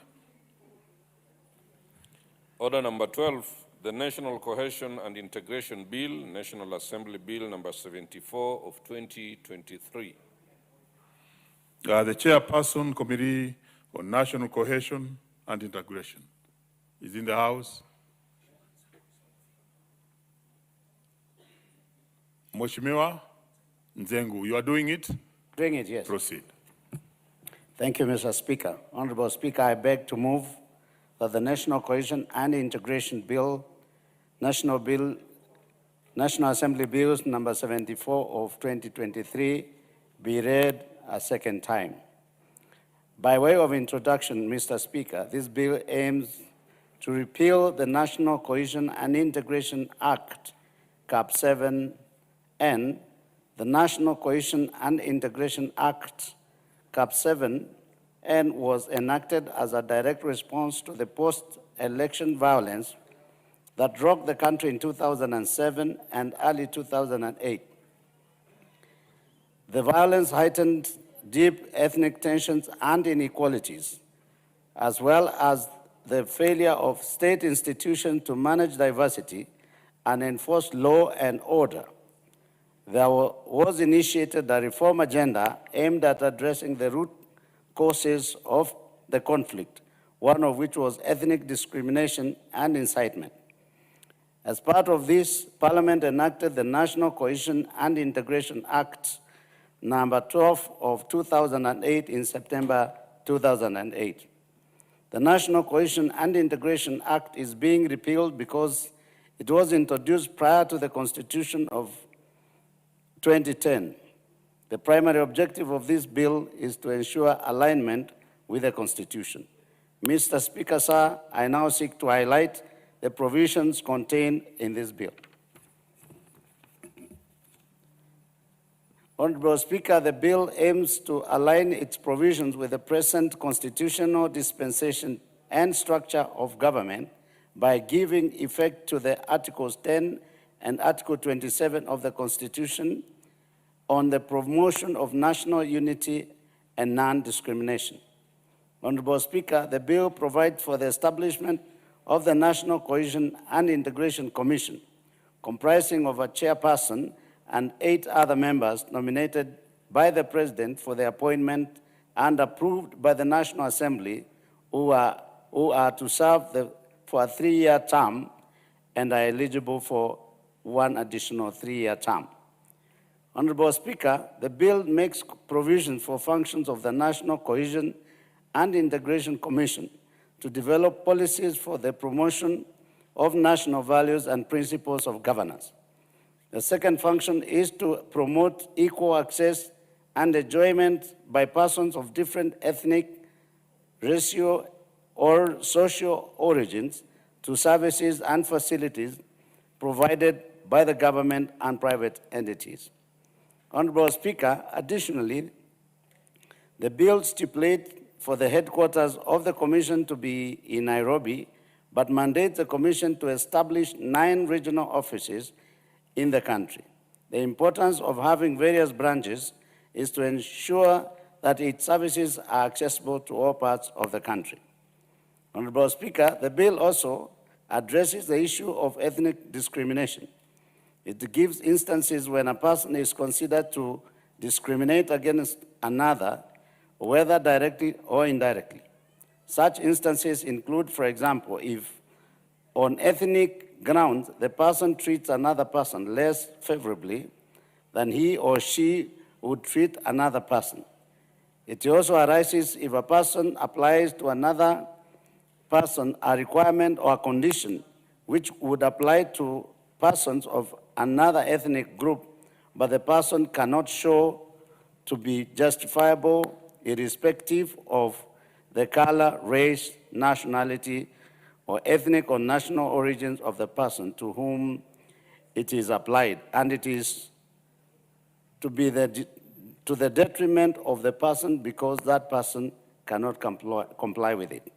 Honorable Speaker, the bill also highlights issues on discrimination in employment. It requires every public entity to ensure representation of the diversity of people of Kenya in the employment of staff and to afford adequate and equal opportunities for appointment, training, and promotion at all levels of public service to members of all ethnic groups. It bars public entity from recruiting or having in its employment more than 1/5 of its staff from the same ethnic community. It further prohibits an employer or a potential employer or their representatives from discriminating against another person in arrangements made for the purpose of determining who should be offered the employment and in the terms that the employer offers the employment. Honorable Speaker, in addition to the outlined expectation, the bill further promotes affirmative action by encouraging employment of individuals from underrepresented ethnic groups in sectors where their cultural identity, heritage, or lived experience is essential to the authenticity and effectiveness of the work. This includes roles in cultural entertainment, artistic expression, and the provisions of culturally responsive personal services. The bill affirms that such measures do not constitute discrimination, but are instead necessary steps toward achieving a substantive equity and inclusion within the workforce. Honorable Speaker, further, the bill addresses the issues of discrimination in access to and distribution of resources. It mandates that as far as practical, public resources should be distributed equitably and geographically, taking into account Kenya's diversity, population distribution, and poverty index. Honorable Speaker, it is worth noting that the bill also addresses the issue of hate speech. It highlights actions that amount to hate speech and makes it an offense if the person intends to stir up ethnic hatred or having regard to all other circumstances, ethnic hatred is likely to be stirred up. Those actions are where a person uses threatening, abusive, or insulting words or behavior or displays any written material that publishes or posts or distributes material in print, electronic, or social media, presents or directs the performance of a play to the public, distributes, shows, and plays a recording of visual images, or produces, or directs a program which is threatening, abusive, or uses insulting words or behavior. Additionally, Mr. Speaker, the bill states persons who may make complaints to the Commission.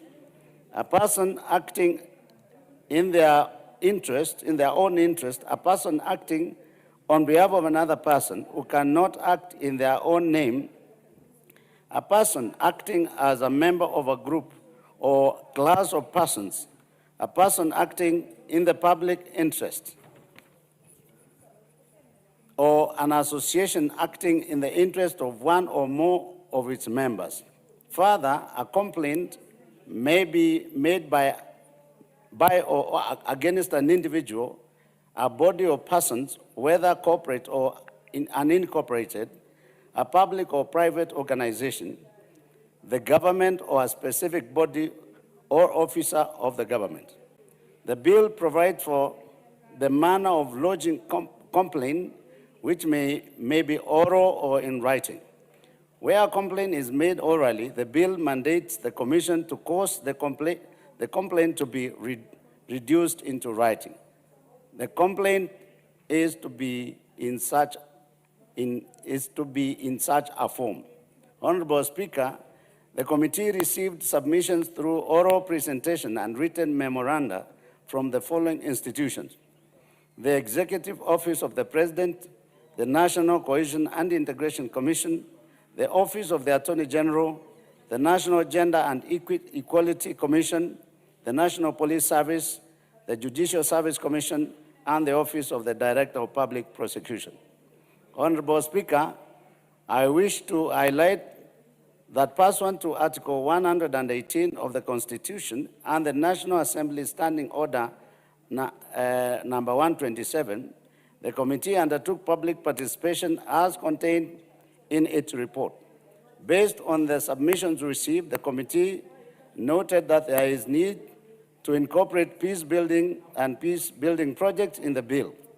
The committee will propose amendments of various clauses in the bill to incorporate peace building. Honorable Speaker, the committee will propose an amendment to empower the Commission with the authority to sanction and or take appropriate action against witnesses who fail to comply with its summons. This is intended to enhance the Commission's effectiveness in executing its mandate. Honorable Speaker, after reviewing the bill and stakeholder submission, the committee finds that while the bill provides clarity in transition of certain aspects, there is a need to amend the bill to ensure effective implementation if enacted. For this reason, the committee recommends that the House approve the bill with amendments. As I conclude, Mr. Speaker, I wish to assure the honorable members that the proposals in the bill comply with the provisions of the Constitution and the standing orders. The bill will not only promote national unity, but also promote values and principles of public service set out under Article 232 of the Constitution. Finally, I wish to commend the Select Committee on National Cohesion and Equal Opportunity for its diligent work in reviewing and strengthening this vital legislation. Honorable Speaker, I urge the Assembly to consider the findings and support the committee's recommendation to approve the bill with amendments as the committee will propose during Committee of the Whole House. Honorable Speaker, I wanted Honorable Ivo Barra to second, but she seems to be busy. So, Honorable Speaker, I beg to move and call upon Honorable Ivo Barra to second. Honorable Ivo Barra. I second. Thank you.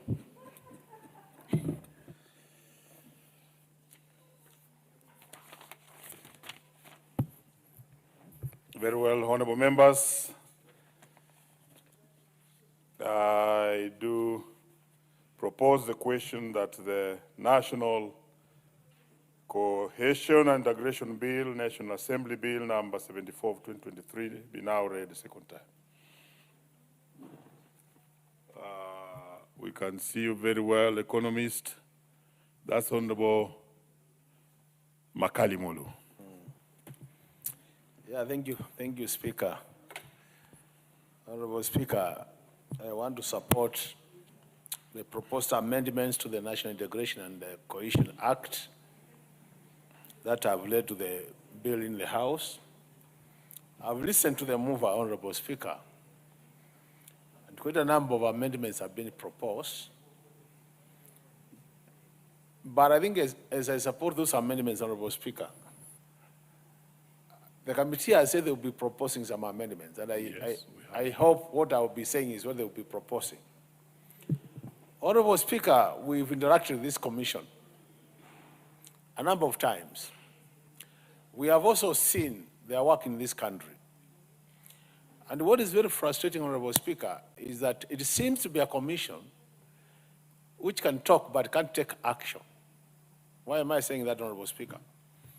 Honorable Speaker, I remember in one of their reports, which was tabled in this House, the Commission pointed out clearly that when you look at the civil service and the composition of the personnel in the civil service, in terms of regional balancing and tribal balancing, that about 3 tribes in this country were taking almost all the positions in the civil service. And my expectation would have been that with that kind of observation, Honorable Speaker, that we should have seen drastic measures to ensure that those communities which are not represented well in the civil service find their slots in the civil service. Over time, Honorable Speaker, I don't think that position has changed. How I wish that the amendments which have been proposed by the committee are amendments which are going to ensure that the commission can actually take action on their reports. Because they have so many reports which are all over the place, but I don't think implementation of those reports has been done effectively, Honorable Speaker. Honorable Speaker, at one point, the Kitui County leadership did meet this commission, matters security in our area. We seem to have some conflict between ourselves and the Tana River County. And we agreed on a very clear roadmap on what needs to be done, Honorable Speaker. One of which was clear demarcation of the 2 counties by putting beacons on the border so that we know which is the border for Kitui and which is the border for Tana River. That was last year, Honorable Speaker. Up to now, Honorable Speaker, the agreed roadmap has not been implemented. It's only one item out of that agreed roadmap, which was actually hiring of police reservists, Honorable Speaker. The other items, including, Honorable Speaker, where our own governor has constructed police posts, police stations along the border, and they can't be occupied because Tana River claims those police stations are in their land, Honorable Speaker. Honorable Speaker, because of that, what is happening? Our people are experiencing a lot of insecurity, where people have been killed, where, Honorable Speaker, people have been have left their homes to go and be squatters within their own county. And to me, the solution to this issue should have been this commission, the National Integration and Cohesion Commission, because they have been given the mandate. So, Honorable Speaker, I'm hoping that as we move to the future, Honorable Speaker, we have seen politicians like you and me make very statements which are very divisive in this country. Listening to the mover, he has talked about people who seem to promote division in the country are their candidates. But, Honorable Speaker, how many times have you seen politicians on platforms saying things which are actually very divisive in this country? And they walk scot-free, Honorable Speaker. So, Honorable Speaker, I think now we have a chance as a House to ensure that this commission does their work as expected by Kenyans. So that when I take a mic, Honorable Speaker, and I'm talking publicly, I know my limits. Otherwise, the commission should be there to come immediately and act on me if I go against this particular bill we are amending, Honorable Speaker. So I would want the committee that as you look at, because that will be coming at the level of that reading, Honorable Speaker, we want to see very robust amendments to this act so that these amendments, once passed by this House, will have a commission which can actually address the challenges Kenyans are facing. And I will single out about 3 of them. The first one is the issue of employment in the civil service. We want every Kenyan to feel a sense of belonging. Many times, Honorable Speaker, I've said here that anytime we are approving appointments by the head of state, Honorable Speaker, I've asked, the names you see there, Honorable Speaker, it's always there is no regional balancing. And I've asked, has anybody sat and looked at the totality of these issues, Honorable Speaker? Has anybody sat and looked at the totality of this commission to say what is the proportion of each of these regions in these commissions? I don't think that has been done.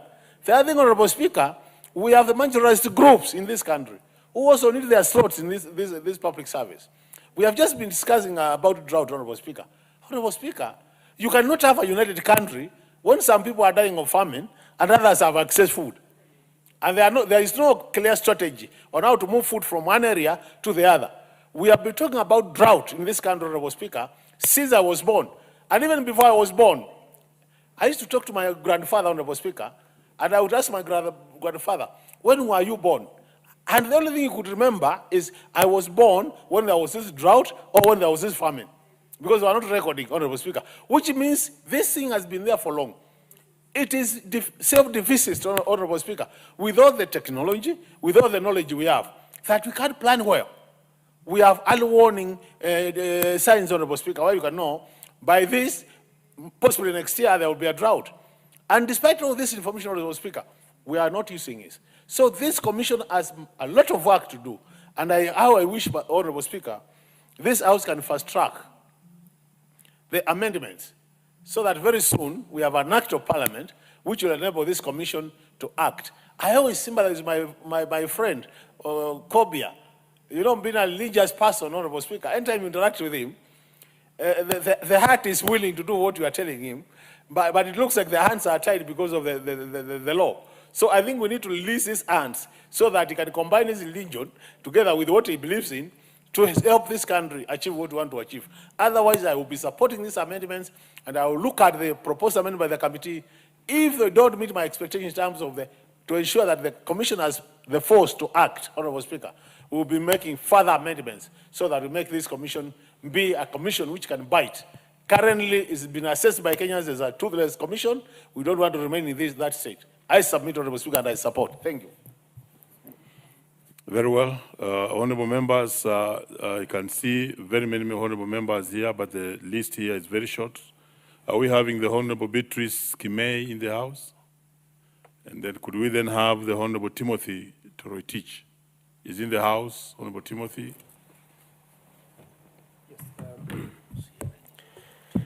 Thank you, Honorable Speaker, for giving me an opportunity to contribute on this very, very important bill. That is the National Cohesion and Integration Bill of 2023. Honorable Speaker, first of all, I am impressed because I was looking whether there was a clause on repeal of the previous 2008 legislation. Honorable Speaker, I have noted with a lot of satisfaction that clause 85 of this bill provides that this bill repeals Act number 12 of 2008, which was the National Cohesion and Integration Act of 2008. Honorable Speaker, however, having looked at this bill in its entirety, I do not see, the move of the motion has not clearly highlighted the difference between the 2008 legislation and this current bill. Because, Honorable Speaker, under the former law, under the current legislation, which this bill seeks to repeal, we had a problem that the commission currently established under the National Commission and Integration Act of 2008, that the current law does not have an enforcement mechanism. Honorable Speaker, I have looked at this bill. I have not seen that issue being addressed where the commission has been given teeth to bite. It looks to me as if it is still a toothless bulldog. And I think when we come and when we retire and look at the substance of this bill, we should look for a way of having this bill. We must have the bill contain some provisions on enforcement, because as it looks, it doesn't provide any provisions on enforcement. Number two, Honorable Speaker, there has been a perception in this country that there has been selective prosecutions or selective accusations because of political patronage.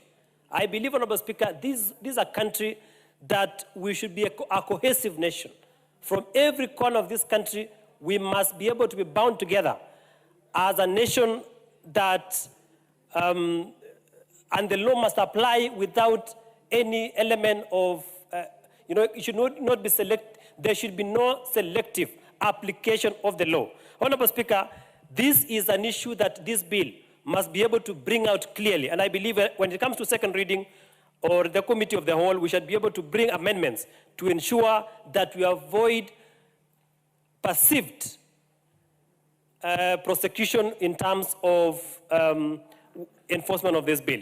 So, Honorable Speaker, but I've seen certain clauses, Honorable Speaker, that if enforced properly, then we shall be able to realize the purpose of this bill. Honorable Speaker, Clause 7 of the bill talks about powers of the Commission. Clause 7 says the Commission shall have power to summon witnesses for the purpose of giving evidence or for the production of books, plans, or other documents. Honorable Speaker, this is similar to Article 125 of the Constitution, which gives this House powers similar to that of the High Court to summon witnesses, to call for evidence. But, Honorable Speaker, what happens if a witness is summoned by NCIC pursuant to Clause 7 of the bill, and that witness does not appear? This bill, Honorable Speaker, does not address that issue.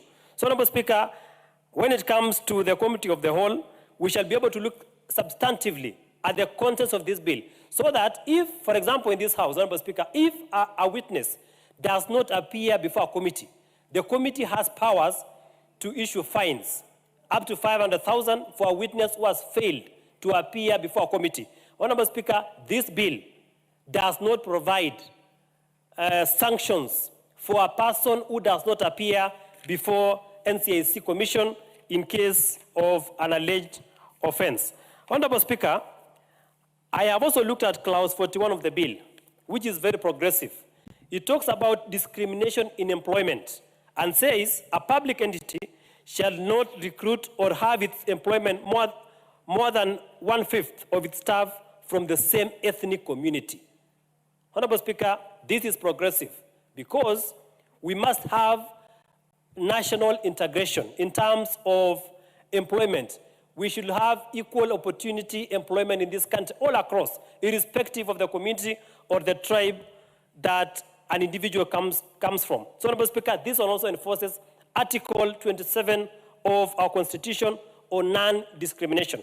Honorable Speaker, this clause is also very progressive because it provides for penalties in case an individual does not comply with this particular provision. Honorable Speaker, if you look at Article 41(5), it says that a person who contravenes this section commits an offense and is liable on conviction to a fine not exceeding 5 million shillings or to imprisonment for a term not exceeding 3 years or to both. So, Honorable Speaker, this will be able to guide employers that when recruiting, when employing, they should be able to, to ensure that anybody or that institution must be able to ensure that at least 1/5 of its staff is not from the same ethnic community. So, Honorable Speaker, if further you look at, I have, in terms of clause 47 of the bill, in terms of ethnic or racial contempt, Honorable Speaker, that provision is very progressive. It provides that a person who uses threatening, abusive, or insulting words or behavior or displays any written material, publishes, posts, or distributes material in print, electronic, or social media, presents or directs the performance of a play to the public, distributes, shows, or plays a recording visual images, that person, Honorable Speaker, commits an offense under this section and shall be liable to a fine not exceeding 1 million shillings or to imprisonment for a term not exceeding 3 years or to both. So, Honorable Speaker, this provision is also progressive because it provides for penalties. Honorable Speaker, the only thing that I wish to raise is I hope this bill has not been brought because we are going to an election. Honorable Speaker, we have a very progressive constitution in this country that provides under Article 33 on the freedom of expression. Honorable Speaker, we must protect that freedom. The freedom that we have a whole chapter in our constitution on the Bill of Rights. And therefore, this bill must not also be overreaching so that we limit the freedom of expression under this current bill that we are seeking to propose. Honorable Speaker, this bill should guard Kenyans, all Kenyans, and must never protect powerful individuals in government. It must serve us as a nation. So, Honorable Speaker, I support this bill insofar as protecting Kenya as a nation to avoid situations whereby individuals are reckless. There are individuals who make statements, Honorable Speaker, that are prejudicial to the unity of our country, statements that are volatile, statements that are likely to divide the country. Honorable Speaker, such persons must be arrested. They must be summoned to appear before our tribunals, to appear before quasi-judicial bodies, to appear in our courts to answer those charges if the statements are likely to divide Kenyans along ethnic lines. Honorable Speaker, I support. Perfect. Could we have the Honorable Lokuton speak on this?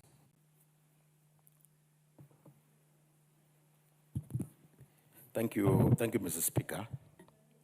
Mr. Speaker, I'd like to thank this House for introducing the amendment to this bill. Mr. Speaker, this bill was introduced in 2007 and 8. It was born out of the 2007 and 8 pro-election violence, Mr. Speaker.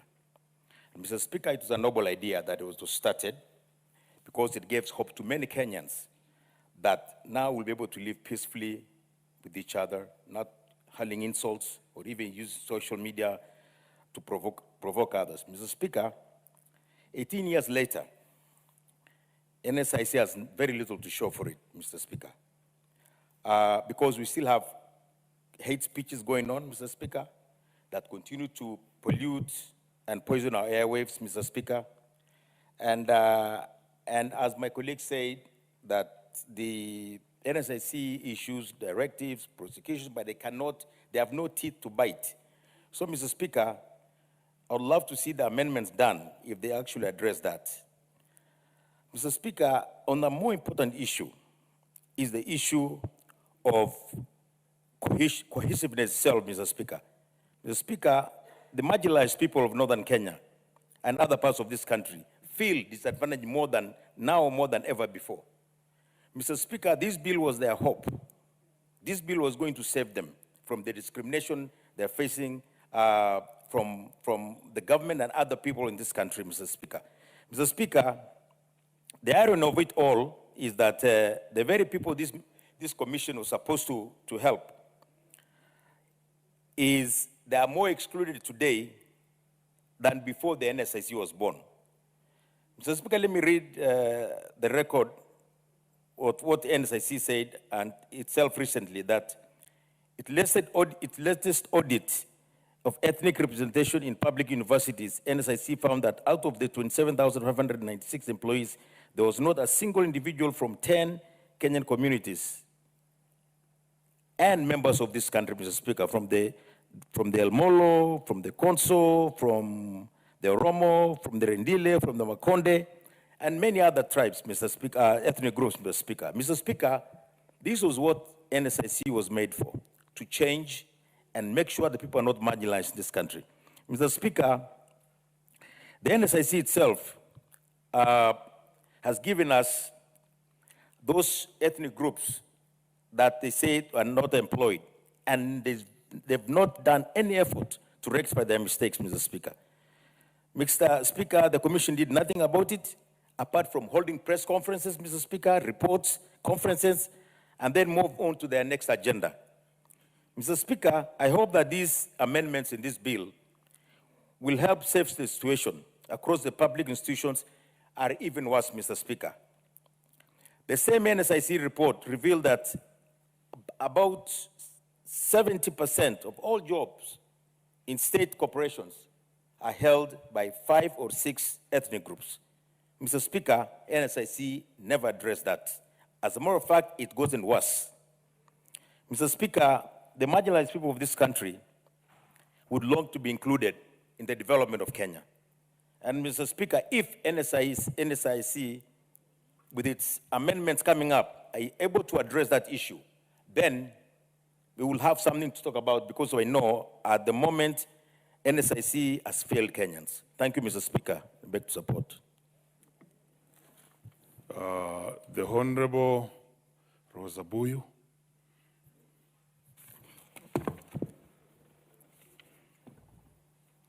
Mr. Speaker, I want to thank you for this opportunity to actually stand and support the committee on the timely intervention in making sure that they uphold the Constitution of the country.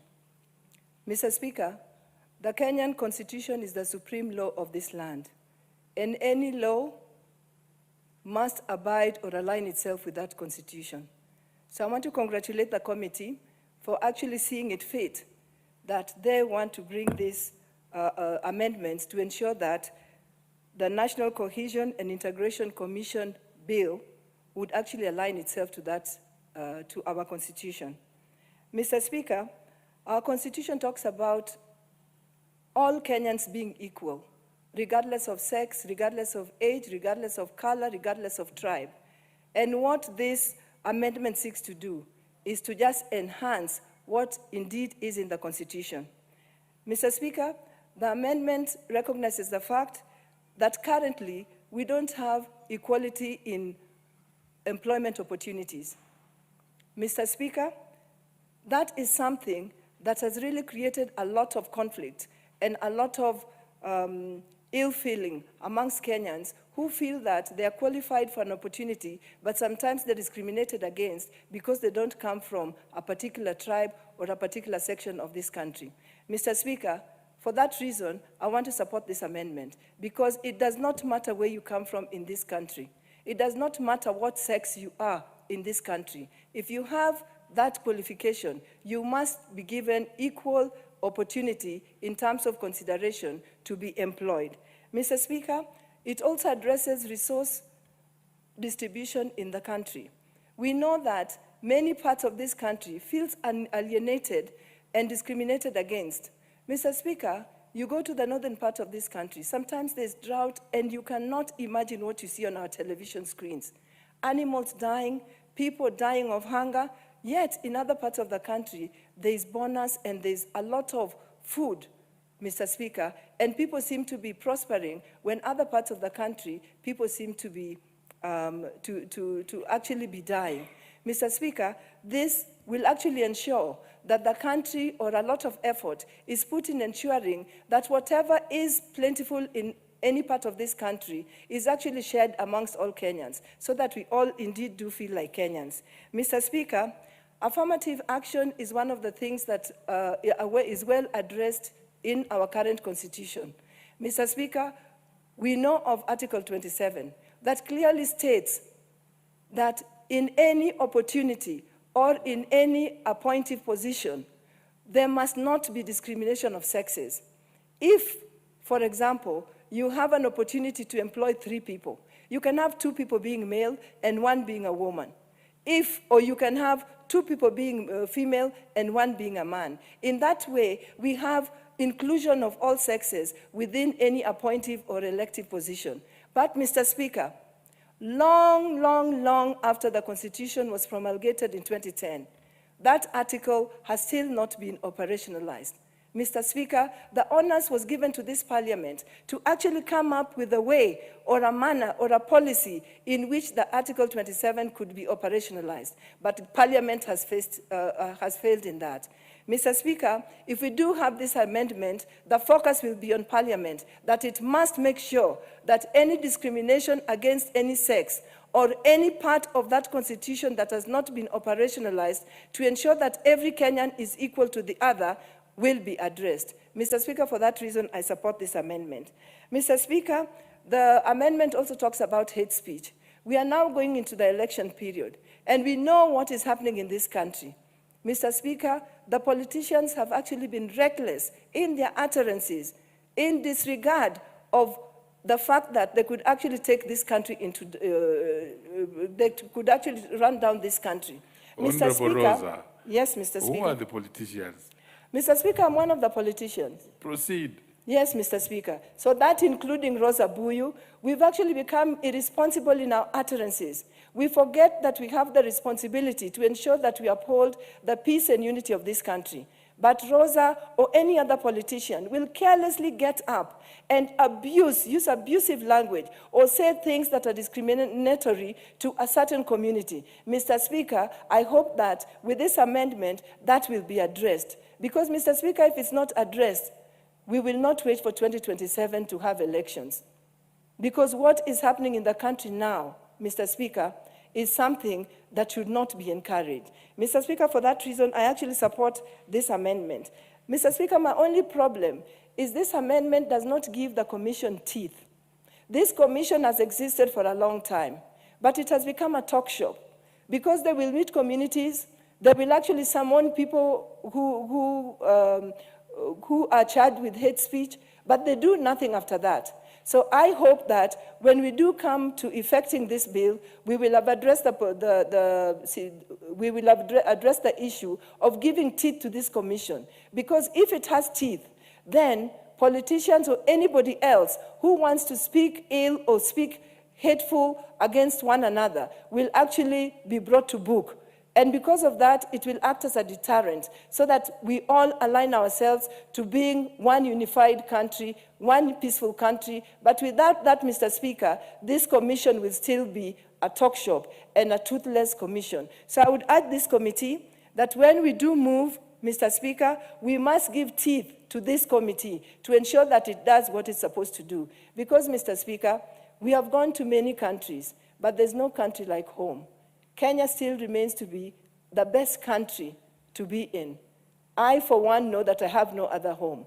And it's my duty, even as a politician and a leader of this country, to ensure that I uphold the peace and unity of this country. And this is one commission that can help Kenya remain united. Mr. Speaker, I support the amendment. Thank you, Mr. Speaker. The Honorable Janet Sitine.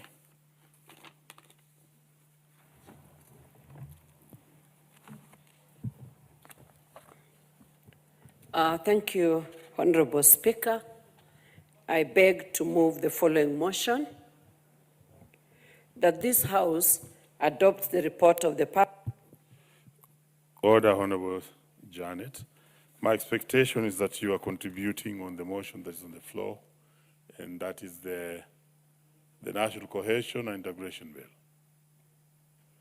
But if you have another matter that will be moving later, that may come later. Actually move this motion, so I thought you have. Okay. Thank you. So then, there being no any further interest in this one, I'll call upon the mover to reply. Mover.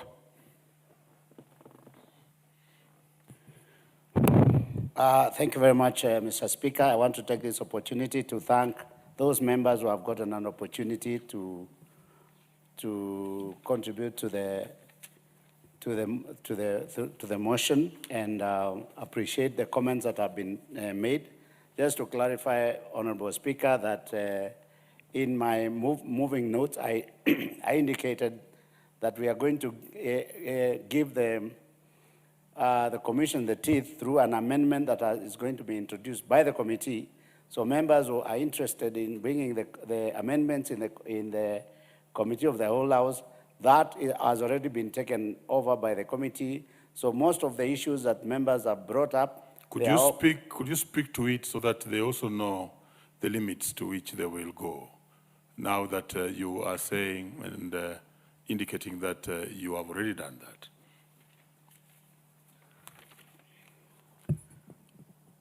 Honorable Speaker, on my item number 18, although I never numbered them, I read that the committee will propose an amendment to empower the Commission with the authority to sanction and take appropriate action against witnesses who fail to comply with the summons. This is intended to enhance the committee's effectiveness in executing its mandate. So there are a number of amendments that we have proposed that are going to be included even as we do the Committee of the Whole House. So, Honorable Speaker, I beg to reply. Very well. Next order. I will defer putting of the question to the next session. Next order. Order number 13, motion, 7th report on the audited accounts of the National Government Constituencies Development Fund Board for the financial years 2016, 2017 to 2021, 2022. The chairperson, Decentralized Funds Accounts Committee. I'm being informed is not here, is involved in another important matter concerning this House, and therefore we shall defer that matter to the next session. Next order. Order number 14, motion, consideration of a petition regarding discrimination by the Teacher Service Commission on career progression guidelines for special needs education teachers in Kenya. Equally, that's moved to the next session because the chairperson, is he in the House? Or finally, very well. You may proceed, chairperson. Committee on Public Petitions. Thank you, Honorable Speaker. I beg to move the following motion, that this House adopts the report of the Public Petitions Committee on Public Petitions number 76 of 2023 regarding discrimination by the Teacher Service Commission on career progression guidelines for special needs education teachers in Kenya. Honorable Speaker, Public Petition number 76 of 2023, presented by the Honorable Deputy Speaker on behalf of Mr. Roberts Njunuha, Wekesa, and other teachers employed by the Teachers Service Commission to teach learners with disabilities, raise serious concerns regarding the non-alignment of their career progression with the 2018 Career Progression Guidelines, CBG.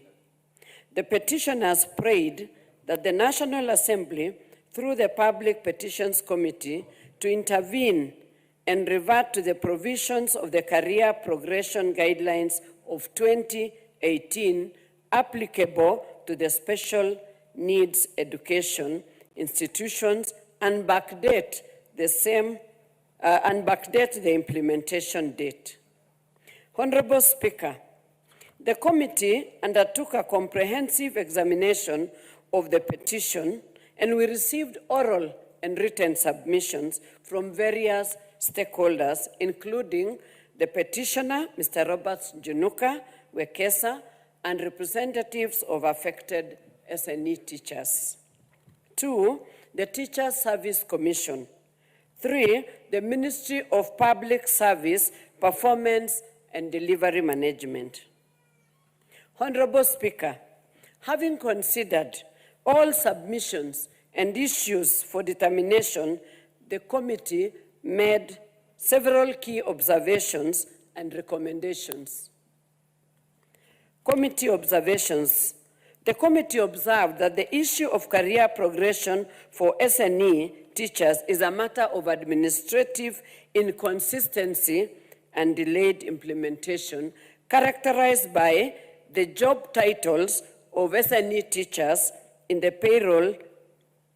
The job titles of SNE teachers in the payroll differ from those in the career progression guidelines. For instance, a teacher designated as a senior teacher 2 in the payroll should correctly be titled primary teacher 2 in brackets SNE as per the CBG. This inconsistency has contributed to the confusion and delayed the teachers' rightful recognition and progression within their rightful roles. The Teacher Service Commission had not completed the alignment of the grading structure for SNE teachers with the Career Progression Guidelines of 2018. The delay in alignment was caused by the government's integrated payroll system, managed by State Department for Public Service, which has been undergoing reconfiguration to facilitate migration to a new payroll system. Despite the lack of change in the job group title for SNE teachers in the payroll, the Commission ensured that teachers received their salaries commensurate with their designation. Despite the mismatch between the titles on the 2018 Career Progression Guidelines and those in the payroll, it did not adversely affect their salaries or career advancement. It impacted on other benefits, including allowances related to the scale. The committee key recommendations was, in light of the observation made, the committee recommended that within 6 months of the adoption of this report by the House, the Teachers Service Commission, in collaboration with the Cabinet Secretary, Ministry of Public Service, Human Capital Development and Special Programs, align the grades for the job titles in the payroll to reflect those in the Career Progression Guidelines of 2018, specific to the SNE teachers, and backdate the same and backdates the implementation of the same to 2017 to ensure that the SNE teachers get their rightful benefits accrued since the rollout of the new payroll system. Honorable Speaker, I wish to express the committee's gratitude to the petitioners, the ministry for the invaluable input which enabled the committee to compile this report. I also extend my sincere appreciation to your office and the office of the clerk of the National Assembly. I further thank the honorable members of the Public Petitions Committee for their diligent participation in the deliberation, as well as the committee secretariat for their professional support in preparing this report. Honorable Speaker, I now call upon Honorable Phyllis Bartow to second this motion as I urge the House to adopt the report. And I thank you, Honorable Speaker. Could you indicate that you move and call upon?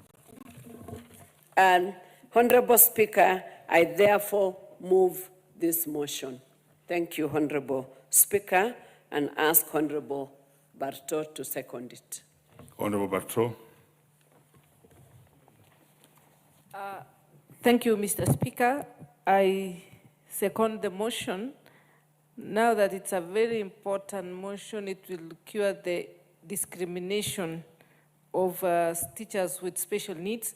A teacher is a teacher at whatever time, and they are trained, and they should be treated equally at all times because they play the same role. They transmit knowledge just like any other teacher. So I second the motion.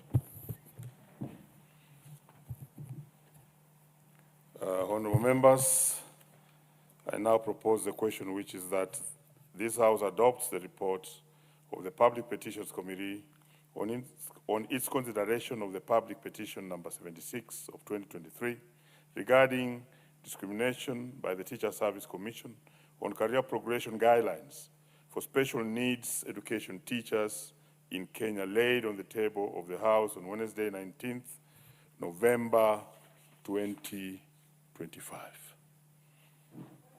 Yes, what is it, Honorable Rosa? Thank you, Mr. Speaker. Mr. Speaker, I rise on Standing Order 35 to raise a question on the quorum, required quorum, to allow us to proceed, Mr. Speaker. Very well, Sergeant at Arms, ring the quorum bell for 10 minutes.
Honorable members, member rose from his place on standing order number 35 on quorum, and I did confirm that there was no quorum in the House.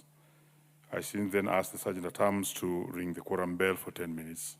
I can still confirm, honorable members, that there's no quorum in the House, and therefore, honorable members, let's be upstanding.